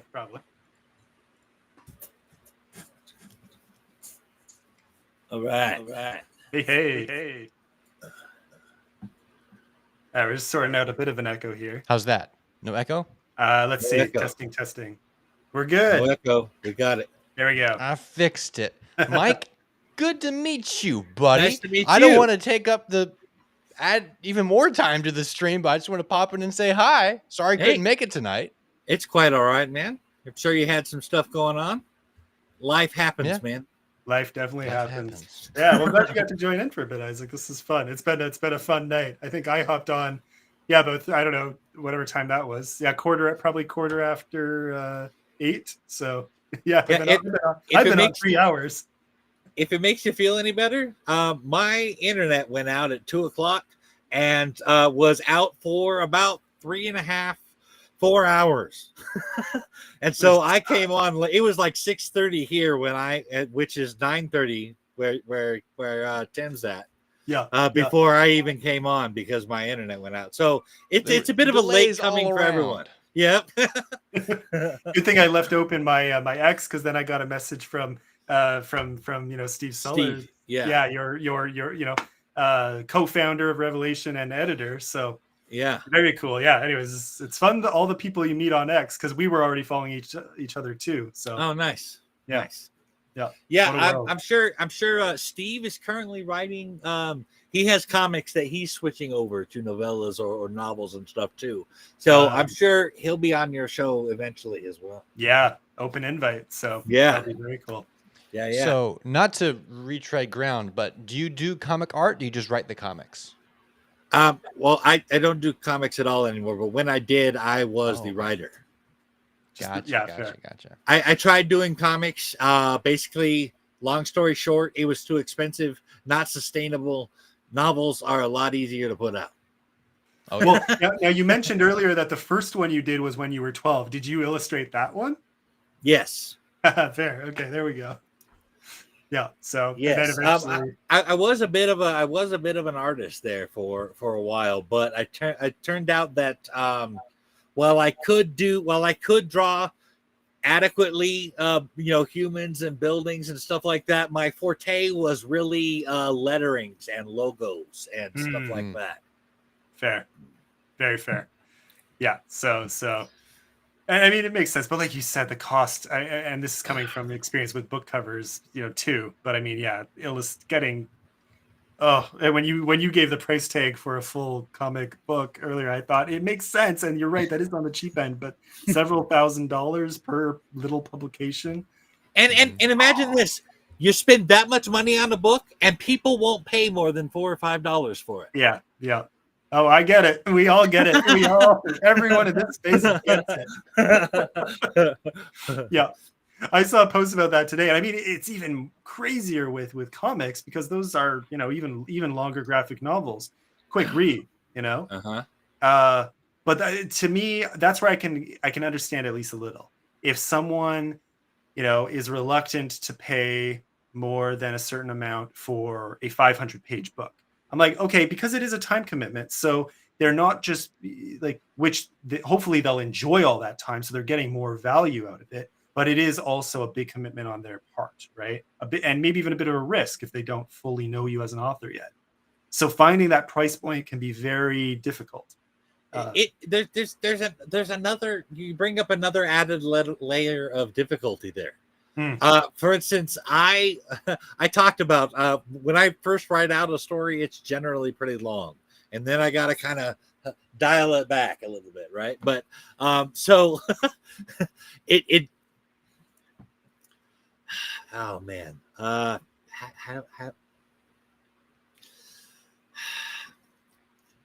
basically man, I had a perfect way of how to say that. I think I might know where you're going. Correct me if Yeah. I'm wrong. Okay. But when you as the author, someone sees, they only see the finished product. They see however many Yeah. 32,000 words, right? Yeah. But you put in this massive world of research and building and plotting and all the, like you talked about, page after page just Yeah. to describe one panel of the comic, right? So for your novella, this huge world that you've put hours and hours and weeks, 8 years, I think you said, right? Right. Or 8 months, sorry, 8 months of writing, but really stretched over. Yes. You seem They're to have paying frozen up there, $5 Tim. for There you that. go. Oh, You froze up oh, there a shoot! minute. Yeah, you froze Yeah. on land. Okay. Okay, how much did we lose of what I said?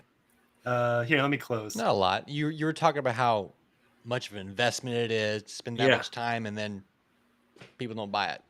There, I yeah. think- So you put all that in, two years worth, and massive amounts of writing beyond just the 30,000 words, and people pay $5. People complain if it's more than $2. Right. And it's also about length when you're talking about comic books. The average comic book that comes out when you're talking about Marvel, DC, is 23 pages. That is the average length of a comic book. Yeah. My average comic book was around 48 pages. But even though they were getting that many more pages, people still didn't want to pay more than $3 or $4 for it, even though it didn't matter. That's just Like, at what point do you reclaim the amount you invested into it when the illustrations alone are $3,000? Yeah, and you're making and you're selling it for $3 a book. You're not even necessarily making $3. Anyways, oh yeah. But I gotta think tell you, paying editors and everything, all involved with that, I spent like an eighth of what I spent on comics, putting out the Dread. Wow, that says everything, doesn't it? Yeah, Because I mean, it's still not a small amount to pay for those things for a book. Yeah, but wow, it adds up. Oh yeah, so I can see why you made the change. And I really to do be feel really more successful with comfortable the here. comics, you need to be you need to be a unicorn. You need to do everything yourself. Who's the guy who does Bone? What's that guy's name? Jeff Smith or Jeff? Is Jeff something? Anyway, he did all himself, independent, became one of the biggest comic book flash in the pan fires ever. Bone, Right.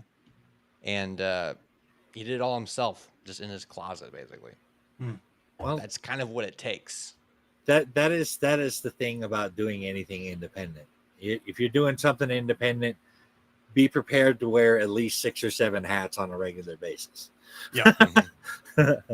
Which, well, I mean, hey, you're on all caps, so this is the right place for it. But Right. that was so bad. But yeah, I mean, that's where the joke was born. We both wear our hats and all caps, as in you get it, anyways. Right.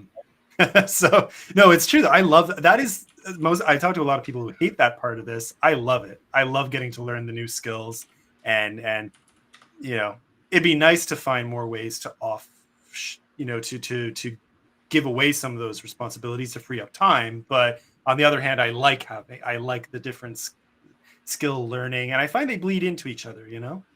Honestly, my drive to do that came from a mistake. Huh.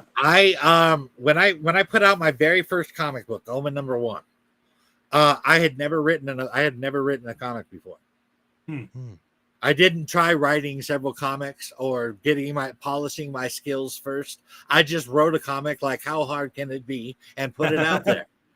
And what ended up happening is, while there are some good things about it, I ended up regretting the publication of it because I was not proud of the work that I put out. Fair. Was it so? Oh, I'm curious. What happened then? So did it stay isolated? Did you take it down long term? No. I eventually took it down. What that drove me to do was to make sure that when I put out my first novella, I had as many eyes on this book as I can possibly get. So I had my friends, my neighbors, my long lost girlfriend's ex-brother's former roommate checking it out.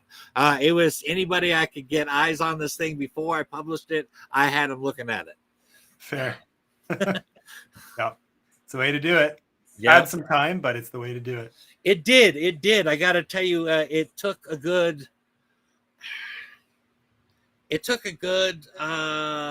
I'm gonna say a little over 5 months to get all the editing done and all the everybody reading it and all the feedback and all that kind of stuff before I was able to put it out. Yep. Oh, it's tough. It's I mean, it's worth it. But yeah, I mean, and that's a novella, you know. When you expand that to 150,000, 200,000 word chunker that you see in the fantasy genre, whew, it takes a long time. For sure. So, yeah. It's fun. Sure. I love it. But yeah. Yeah. And yeah, we talked about your two editors and the process there.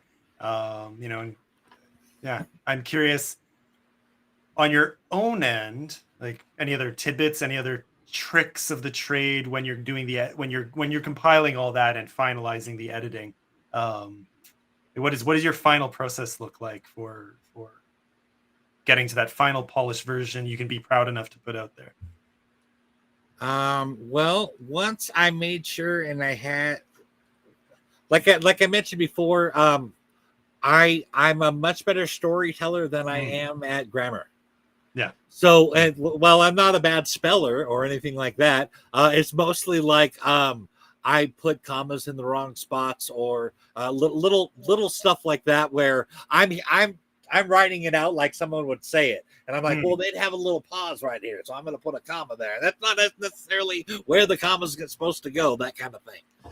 So there was a bit of that kind of thing going on there that had to be gone over with the editors and stuff.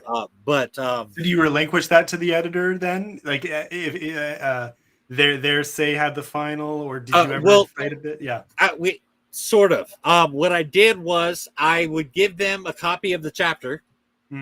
And then they would do their corrections on it. Then I would take those corrections and I would do it. I would put it up against my copy of it, and I would look to see what they did, because I didn't want to just have them fix the mistakes. I wanted to learn to not make the mistakes again.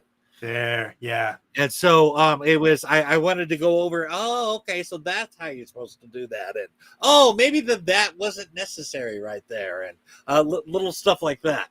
Yeah. That's now. Did they give a lot of? I'm curious about their approach. Did they just make the changes, or did they give comments explaining them? Maybe not all. But there was, when it was just a simple thing like fixing where a comma was placed or something like that. Sometimes if a wording was not quite right, or didn't quite come across the way that I wanted it, or something along those lines, they would say like, this doesn't quite sound right, like maybe something like this or something along those lines. But no, it was mostly grammar that they were dealing with. Fair. Okay. Yeah. But no, you still hit on it. I love the learning process in editing. So anyways, that's very cool. Yeah. Yeah. I want to evolve, not just as a writer, but as a person, to an extent that every couple of years I don't recognize the guy I was before. Oh, there's a clip.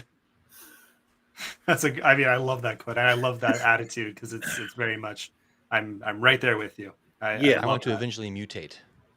I want to eventually have another arm growing out of my back that I can use to grab things behind me. Can I recommend playing Warhammer Fantasy Roleplay then? Ooh. They have this thing called corruption in that.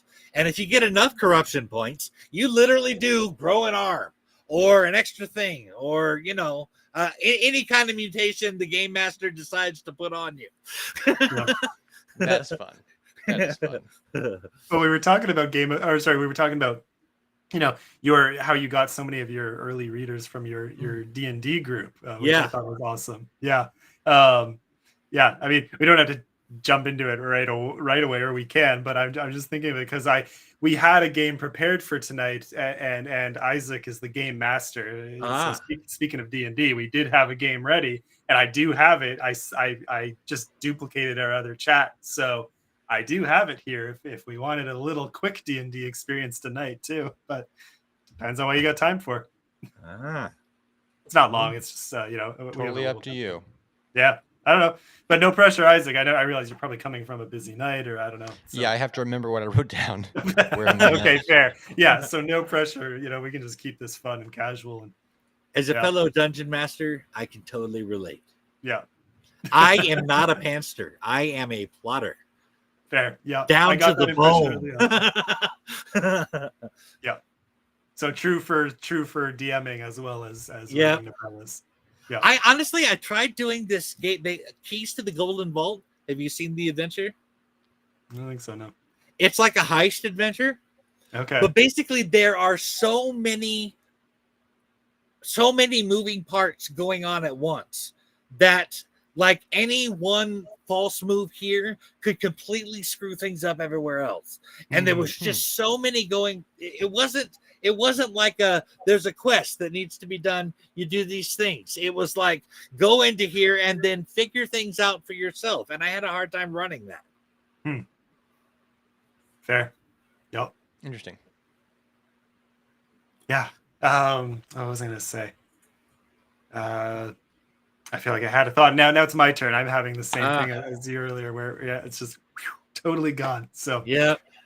But I'm in between. I have loose plots, and I definitely pants or discovery, right, or whatever you want to call in between, where it's more I will have a plot and I will have it pretty. I'll have a very clear idea of where I'm going, and then I will betray that on the first whim as I write the story. It's just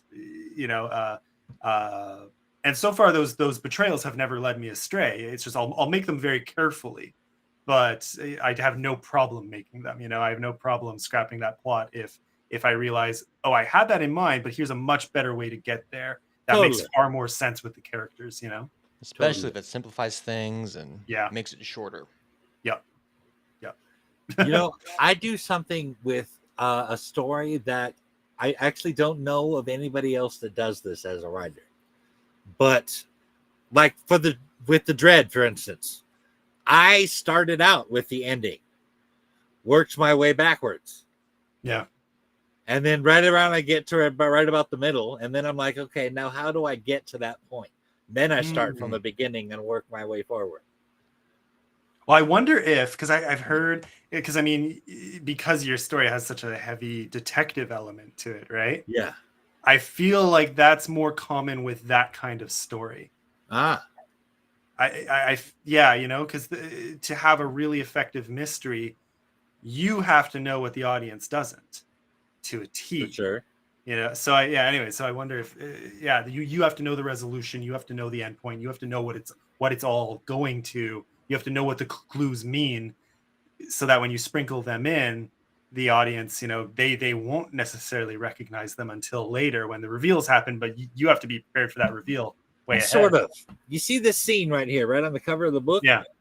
That's the scene I started with in my mind. Nice. And that's the ending.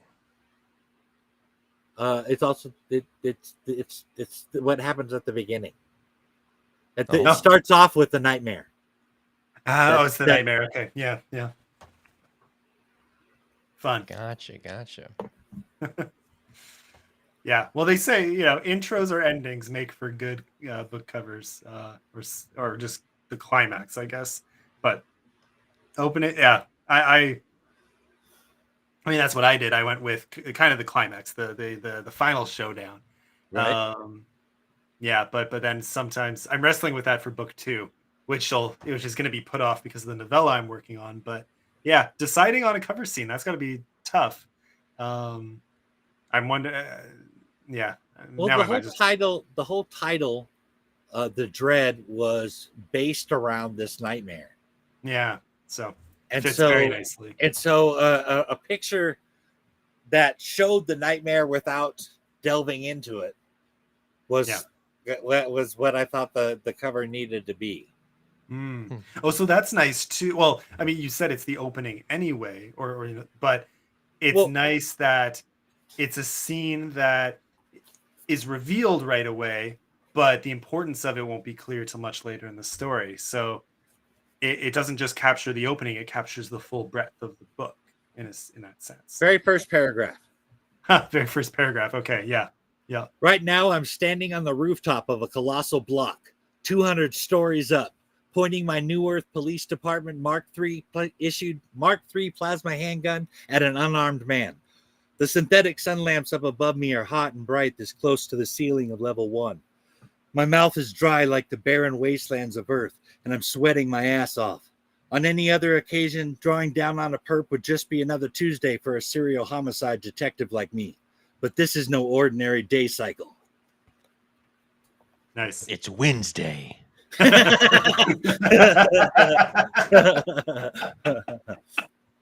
was good. It's awesome. Yeah. There we go. Now we've had 2 readings on this show today. So Nice.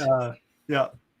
El insisted when I mentioned my audiobook when we were talking before you came on, Mike, he got me to do a reading from mine. So yeah, anyways, that's awesome. We should see, that's something we should do more often. Well, you know, from your podcasting days and you're obviously far more comfortable talking like this, but we talked about this earlier and we worried that not all authors would be as comfortable.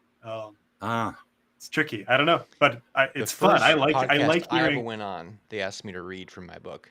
Oh yeah. It was I felt very awkward. I didn't know who was going to do it. Okay. Yeah. Or maybe maybe he warned me. I don't know if he warned me or not. I did okay. I think I overdid the voices a little bit. Fair. Yeah. I think I did okay though. I tend to be impulsive. I wasn't planning on doing the reading. It just it was awesome. It was great. Yeah. What a great sell. I think the first thing like this I ever did was on Matt Sorensen's Beard of Darkness, and he mentioned it. He mentioned the possibility of a reading, not before, while we were talking, and I kind of shied away from it. So then he just opened the book and did it himself, and did it pretty well actually. But that was a fun experience to have someone else read the first few paragraphs of your book, just to sell it to the audience, just to say, hey, here's the story, and it worked. I think that alone actually got me a good amount of sales for my very first book. So. And people, like you said earlier, there's something different about actually hearing a story out loud. For sure. Yeah. Steve, one of my editors, he said something that I thought was interesting, and actually is kind of descriptive as to what's going on in the story. He said that he's talking about me in the third person there, but he said, Mike Nunley that likes to dig into the deepest, darkest corners of the human psyche and drag it up squirming into the light and confronts his characters with it. Fun. Yep. Yeah. Well, that's going to be a fun one to read.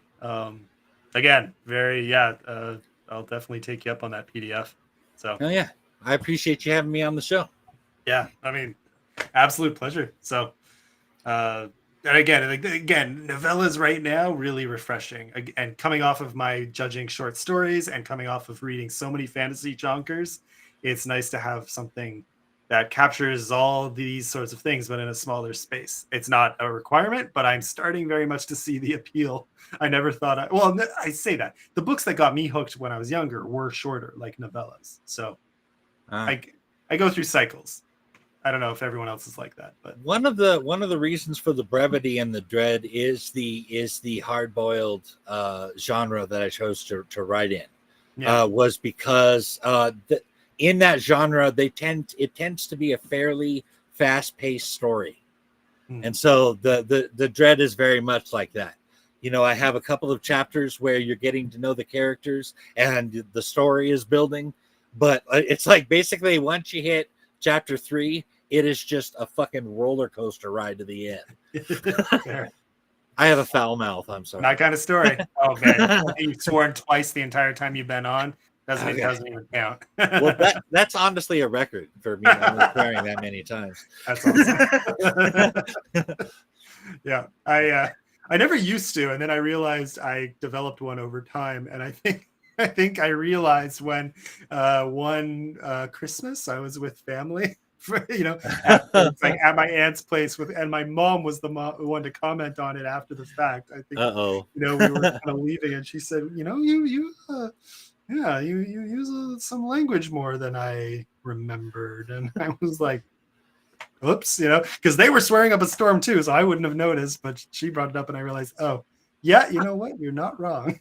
I will say, though, that swearing, some people think that those that swear a lot must have a small vocabulary.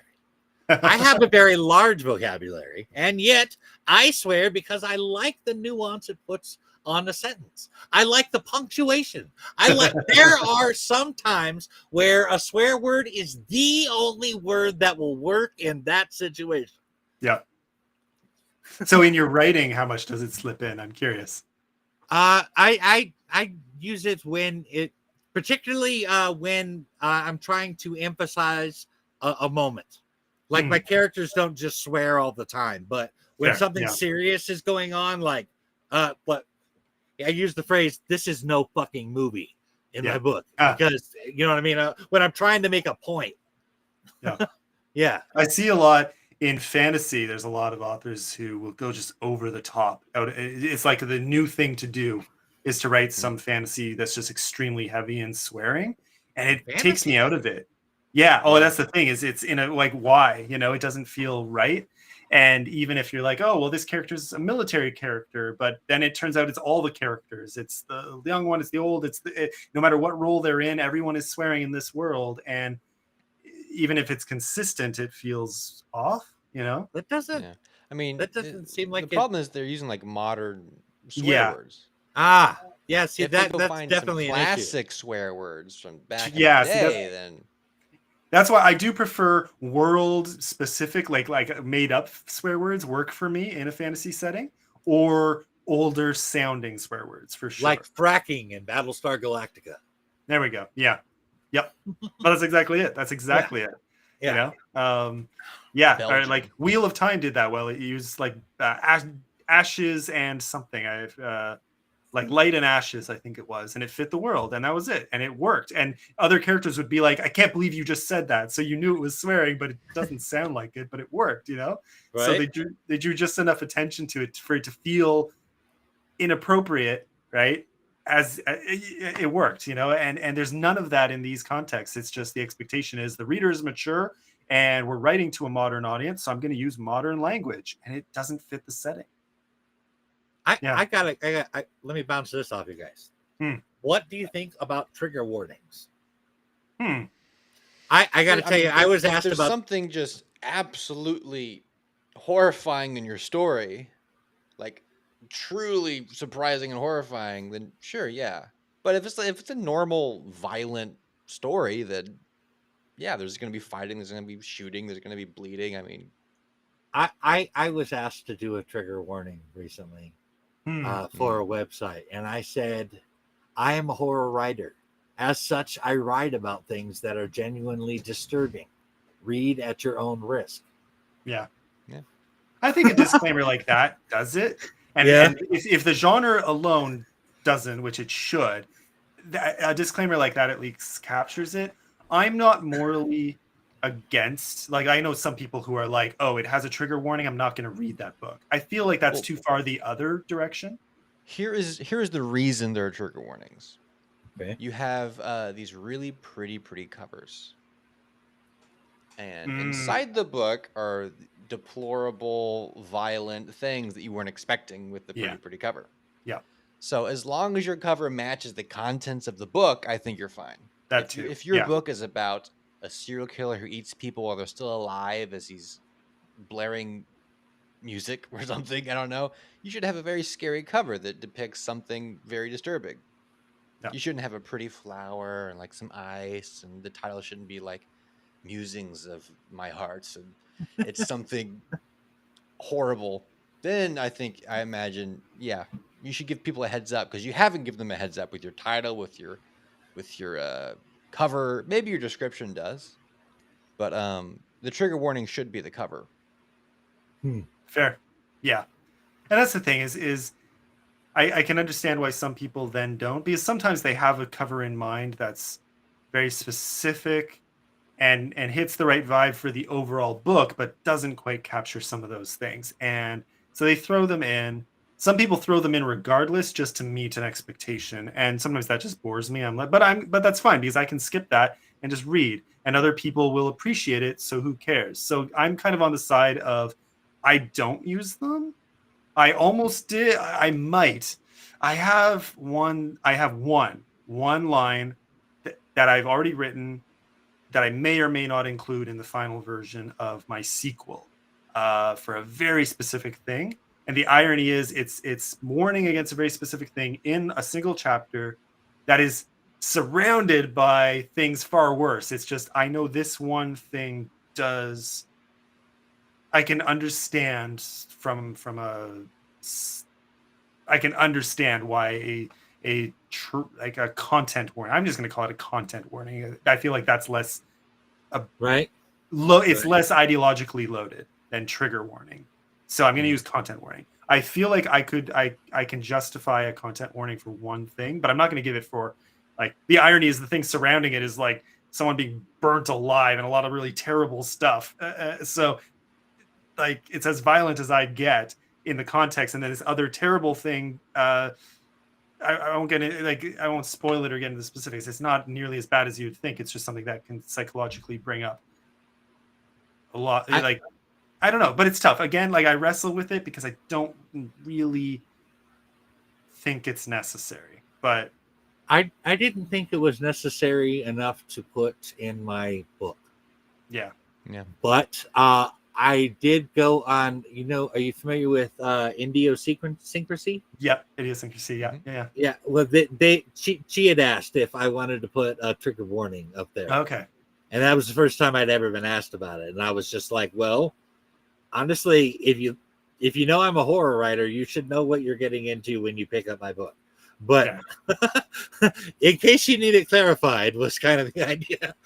When I've submitted to some places that ask for, like, sometimes they'll give you the option to just say NA or none.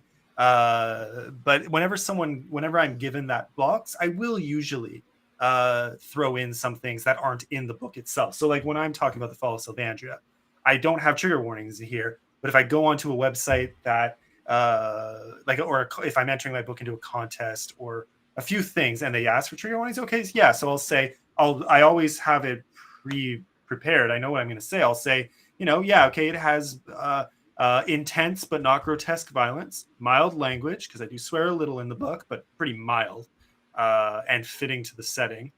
Like again, like that's the thing is I don't throw in a bunch of F-bombs in a fantasy world. It just doesn't really work.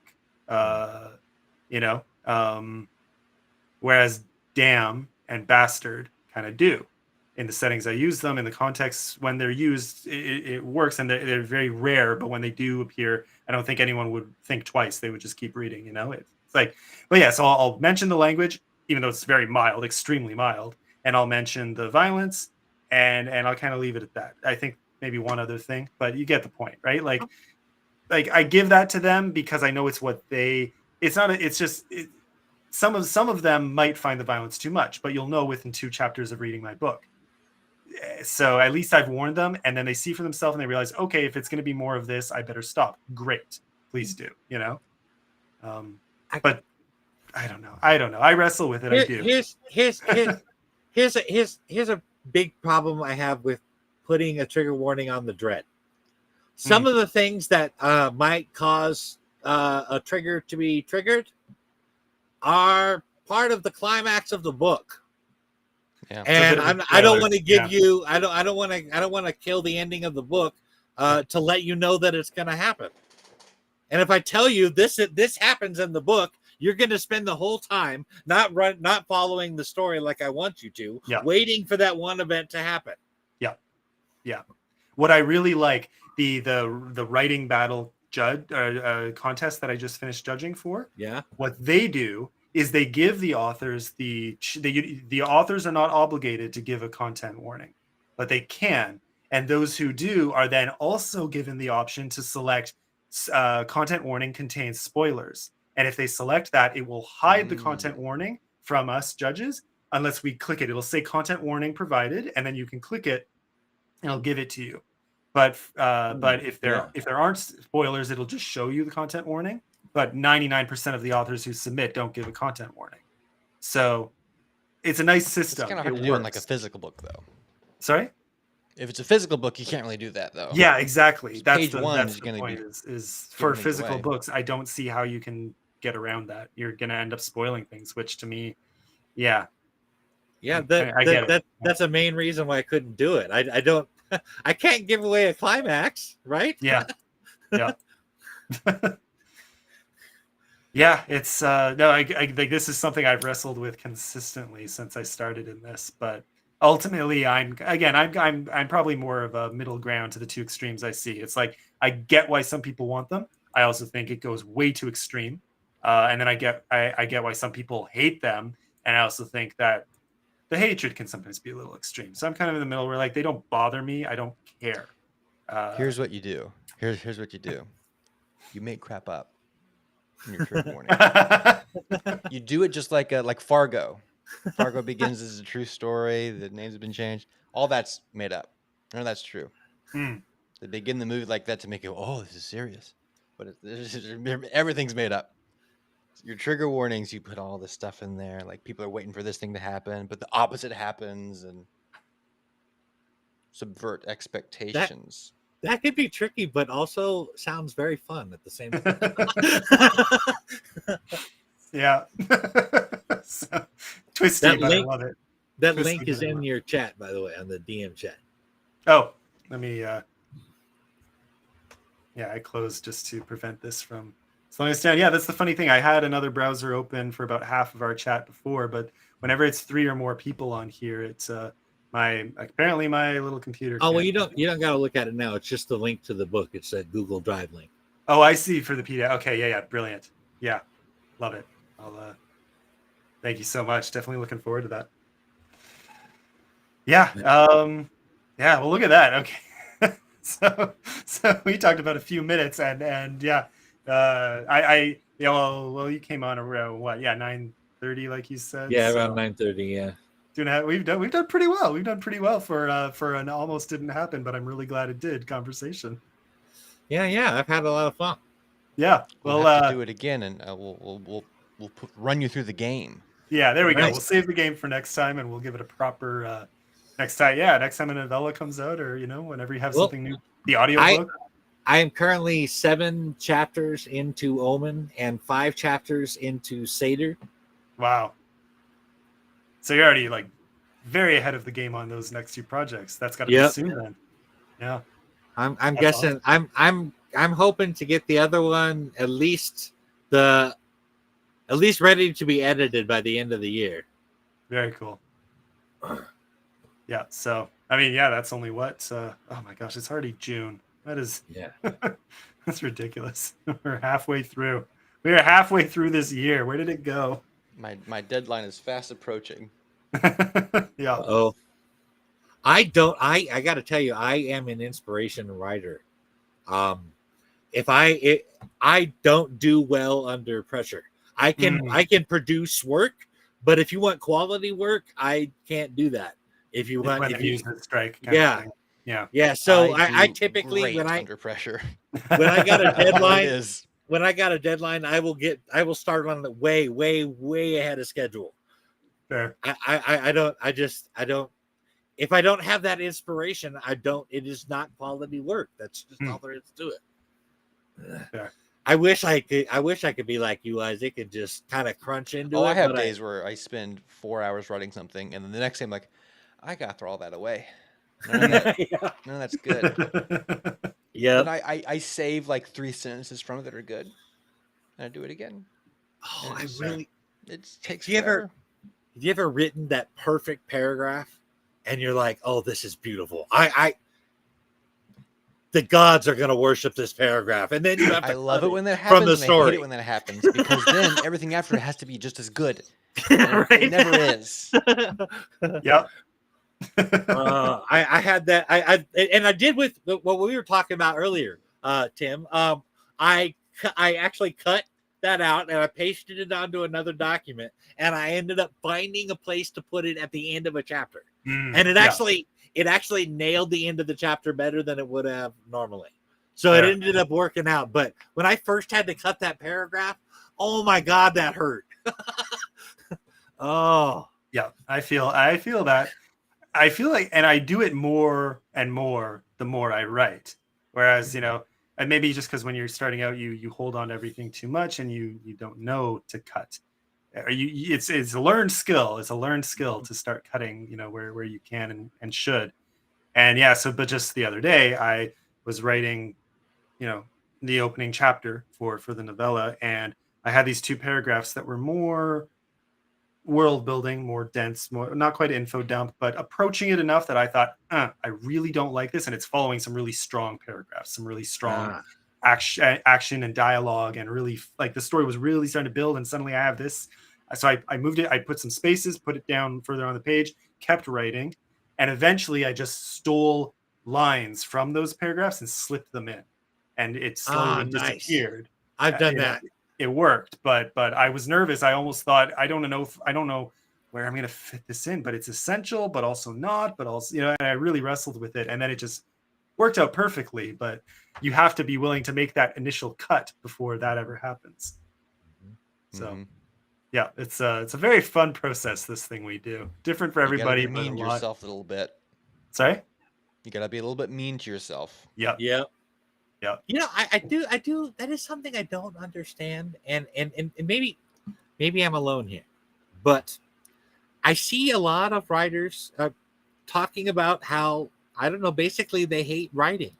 And then they talk about, they get to the editing process and they just loathe the entire thing. And I'm like, I guess I don't get it. I think maybe if you hate writing, perhaps that's not for you.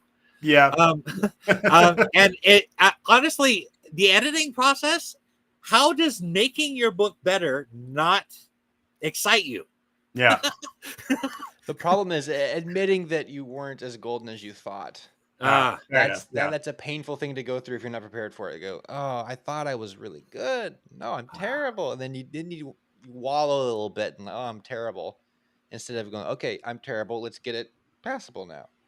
If it's a big overarching thing, that will beat me up more. If it's a small thing that I catch, I get this weird thrill. I'm like, oh, that's right. I caught that. And you cut it, or you trim it, or you make it better, and you look at it again, and now it's even better, and you're like, that's right. It's like this. I get a rush out of editing. Yeah. So yeah, I'm right with you. But I do get the tediousness of it, and I get the the frustration and yeah, the surrender that it takes, for sure, and the admission that there are still things to learn. The trick is to have water in your cup, but not be so full that you cannot be filled. Mm-hmm. Classic. Yeah. I was going to say off that, but yeah, no, I can't understand writers who don't like writing. I can understand losing it for a period, or maybe even permanently.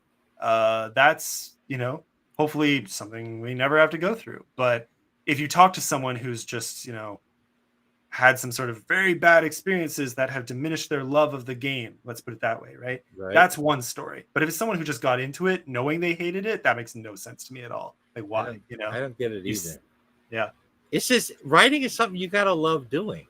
Yeah. I honestly, anything that you're going to do, if you want to be successful at it, I think that you have to love doing it. Yeah. But then you see, that's what's interesting to me, is the flip side is a lot of people do careers that make them a lot of money, and they hate it, and they do it their whole life, and they do it well.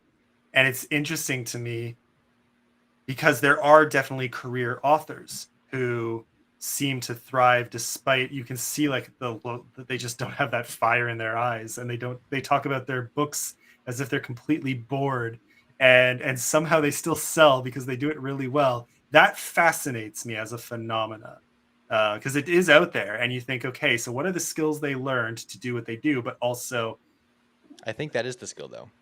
Maybe, yeah. I don't know. I think to be a perfect writer, I think you need to approach that level to where you're writing so good that now you're a little bit bored with it. You've Fair. mastered it so much. They're like, yeah, I know what to do. Like, it's not that big of a deal. Like, you're not gushing. You're like, yeah, I did this, did that. Yeah, it works. That's fair. Good. Okay. That is totally fair to say, but I feel like I want to add that when whether it's music or art or writing, when you're doing something creative and you're passionate about it, the people who are taking in that entertainment know that they can feel it in what you do. Yes. Yeah. I think there's something in it that vanishes the moment your passion for it has slipped away. So it's not something you ever want to lose. And yeah, you'll attract a certain crowd with slop. But if you want to have a real impact and put out quality stories that will, have a meaningful, make a meaningful difference in someone's life on any level, you're going to need the passion behind it too. I'm just hoping it's around for another 100 years. Right? If what I write, is good enough that people, it doesn't get crazy famous, it doesn't become a bestseller, but it's around for a couple 100 years and people know about it and people read it, and my ancestors go, or my future what do you call it? Descendants. My descendants There we go. go, yeah, he wrote this book, it's pretty good. And it's still around. They're not like embarrassed, like, yeah, grandpa wrote this book and it's not very good. Yeah, that's the number one fear for any self-published author is to be that guy, for sure. There is something to that, though. I mean, like having created something and put it out there. You know what I mean? Like, whether you live or die in the next 30 days, that work is out there. Yeah. Mm-hmm. You know what I mean? You put your stamp on the world. You said, look, I did this. Yep. It's like there are a couple of ways to do that. You got writing, you got books, you got art, you got like painting, you got film. You can make something that moves when you look at it. Sculpture and all, things that people keep, people hang on to. But I think the book is probably the best one because it gets the most of your soul. It gets the most of your voice in it, like just plain your personality, even more than you do with art or with a sculpture or with video. Because I imagine there's a lot of YouTubers today who are gonna have great grandkids going, yeah, my grandpa was really big, and here's his old videos where he's reviewing things and unboxing cartons of Apple products. You want to watch it? You want to watch my grandpa open this ancient Apple computer with me? That'll be a fun thing that our descendants will kind of have to wrestle with. Great granddad, I know all about him because he left 400 hours on YouTube of him unboxing things. Right. That's going to be interesting. It's true. It's very true. That, and a lot of things are being digitized now. Yeah. That's gonna add some shelf life. Yep.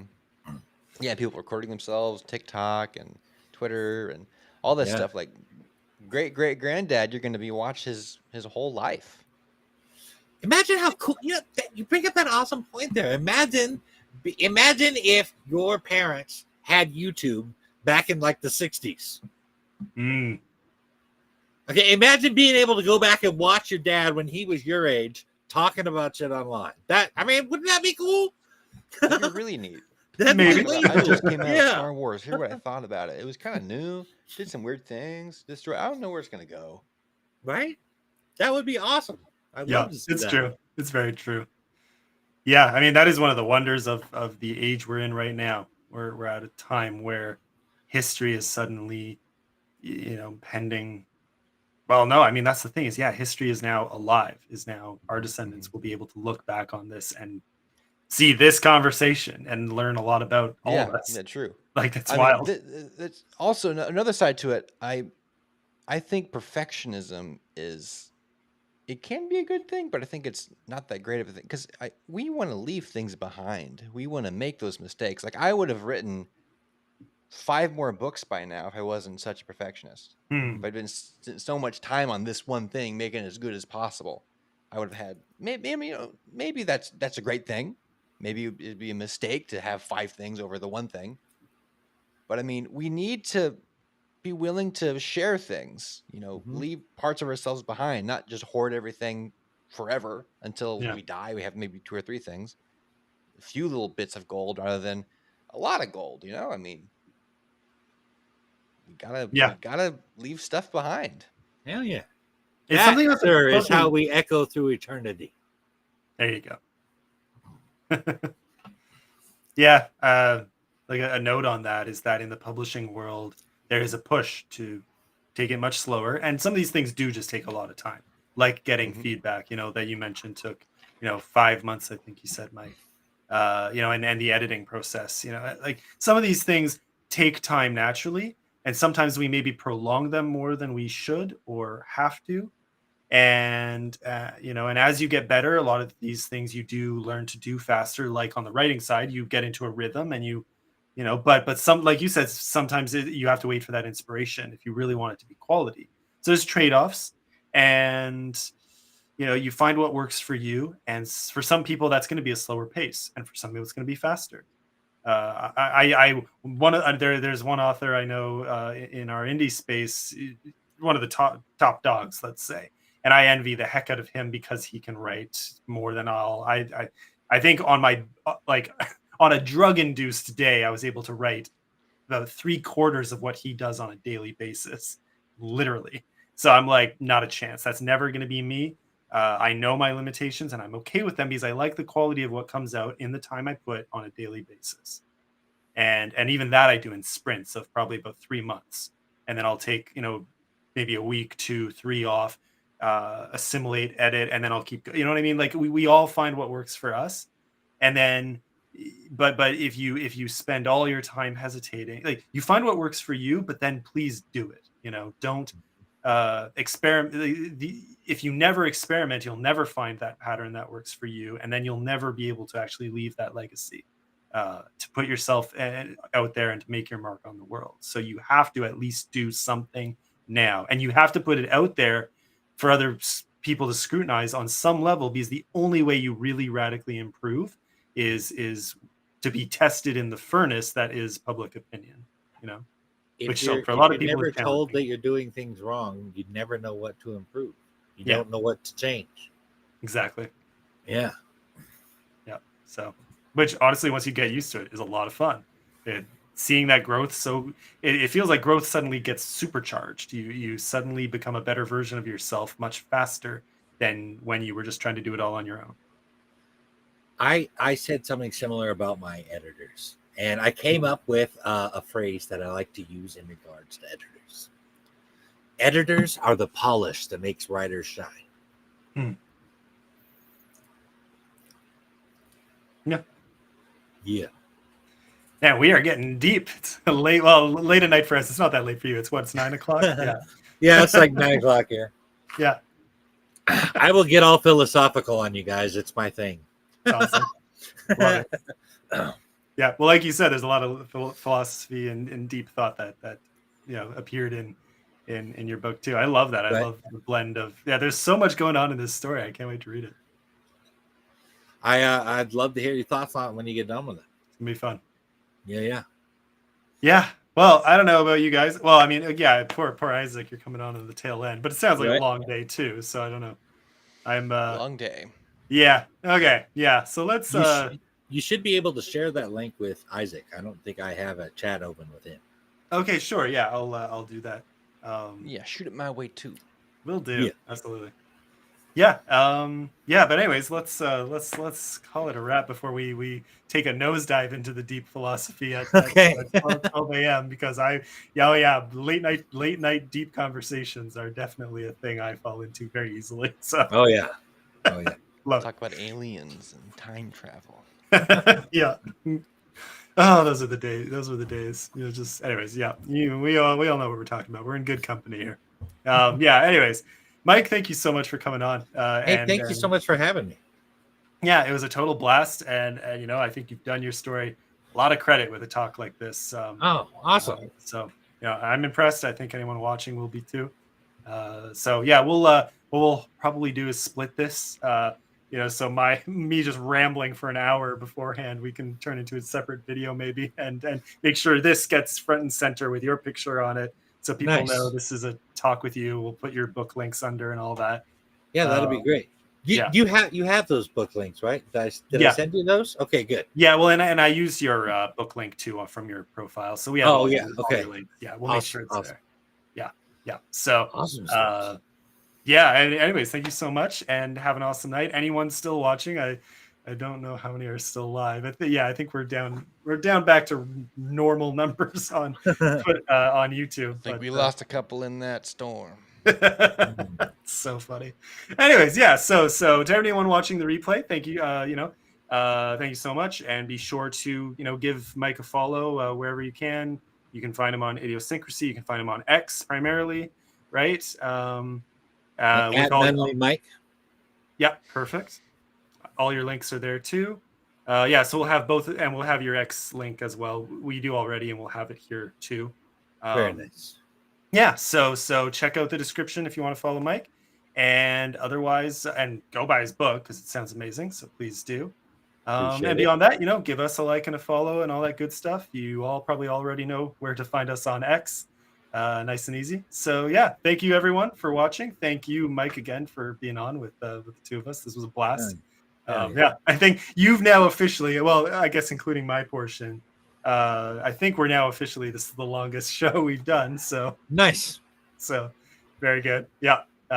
Anyways, it was an absolute pleasure. Everyone have an awesome night, and we will see you next time. Cheers. Live long and prosper.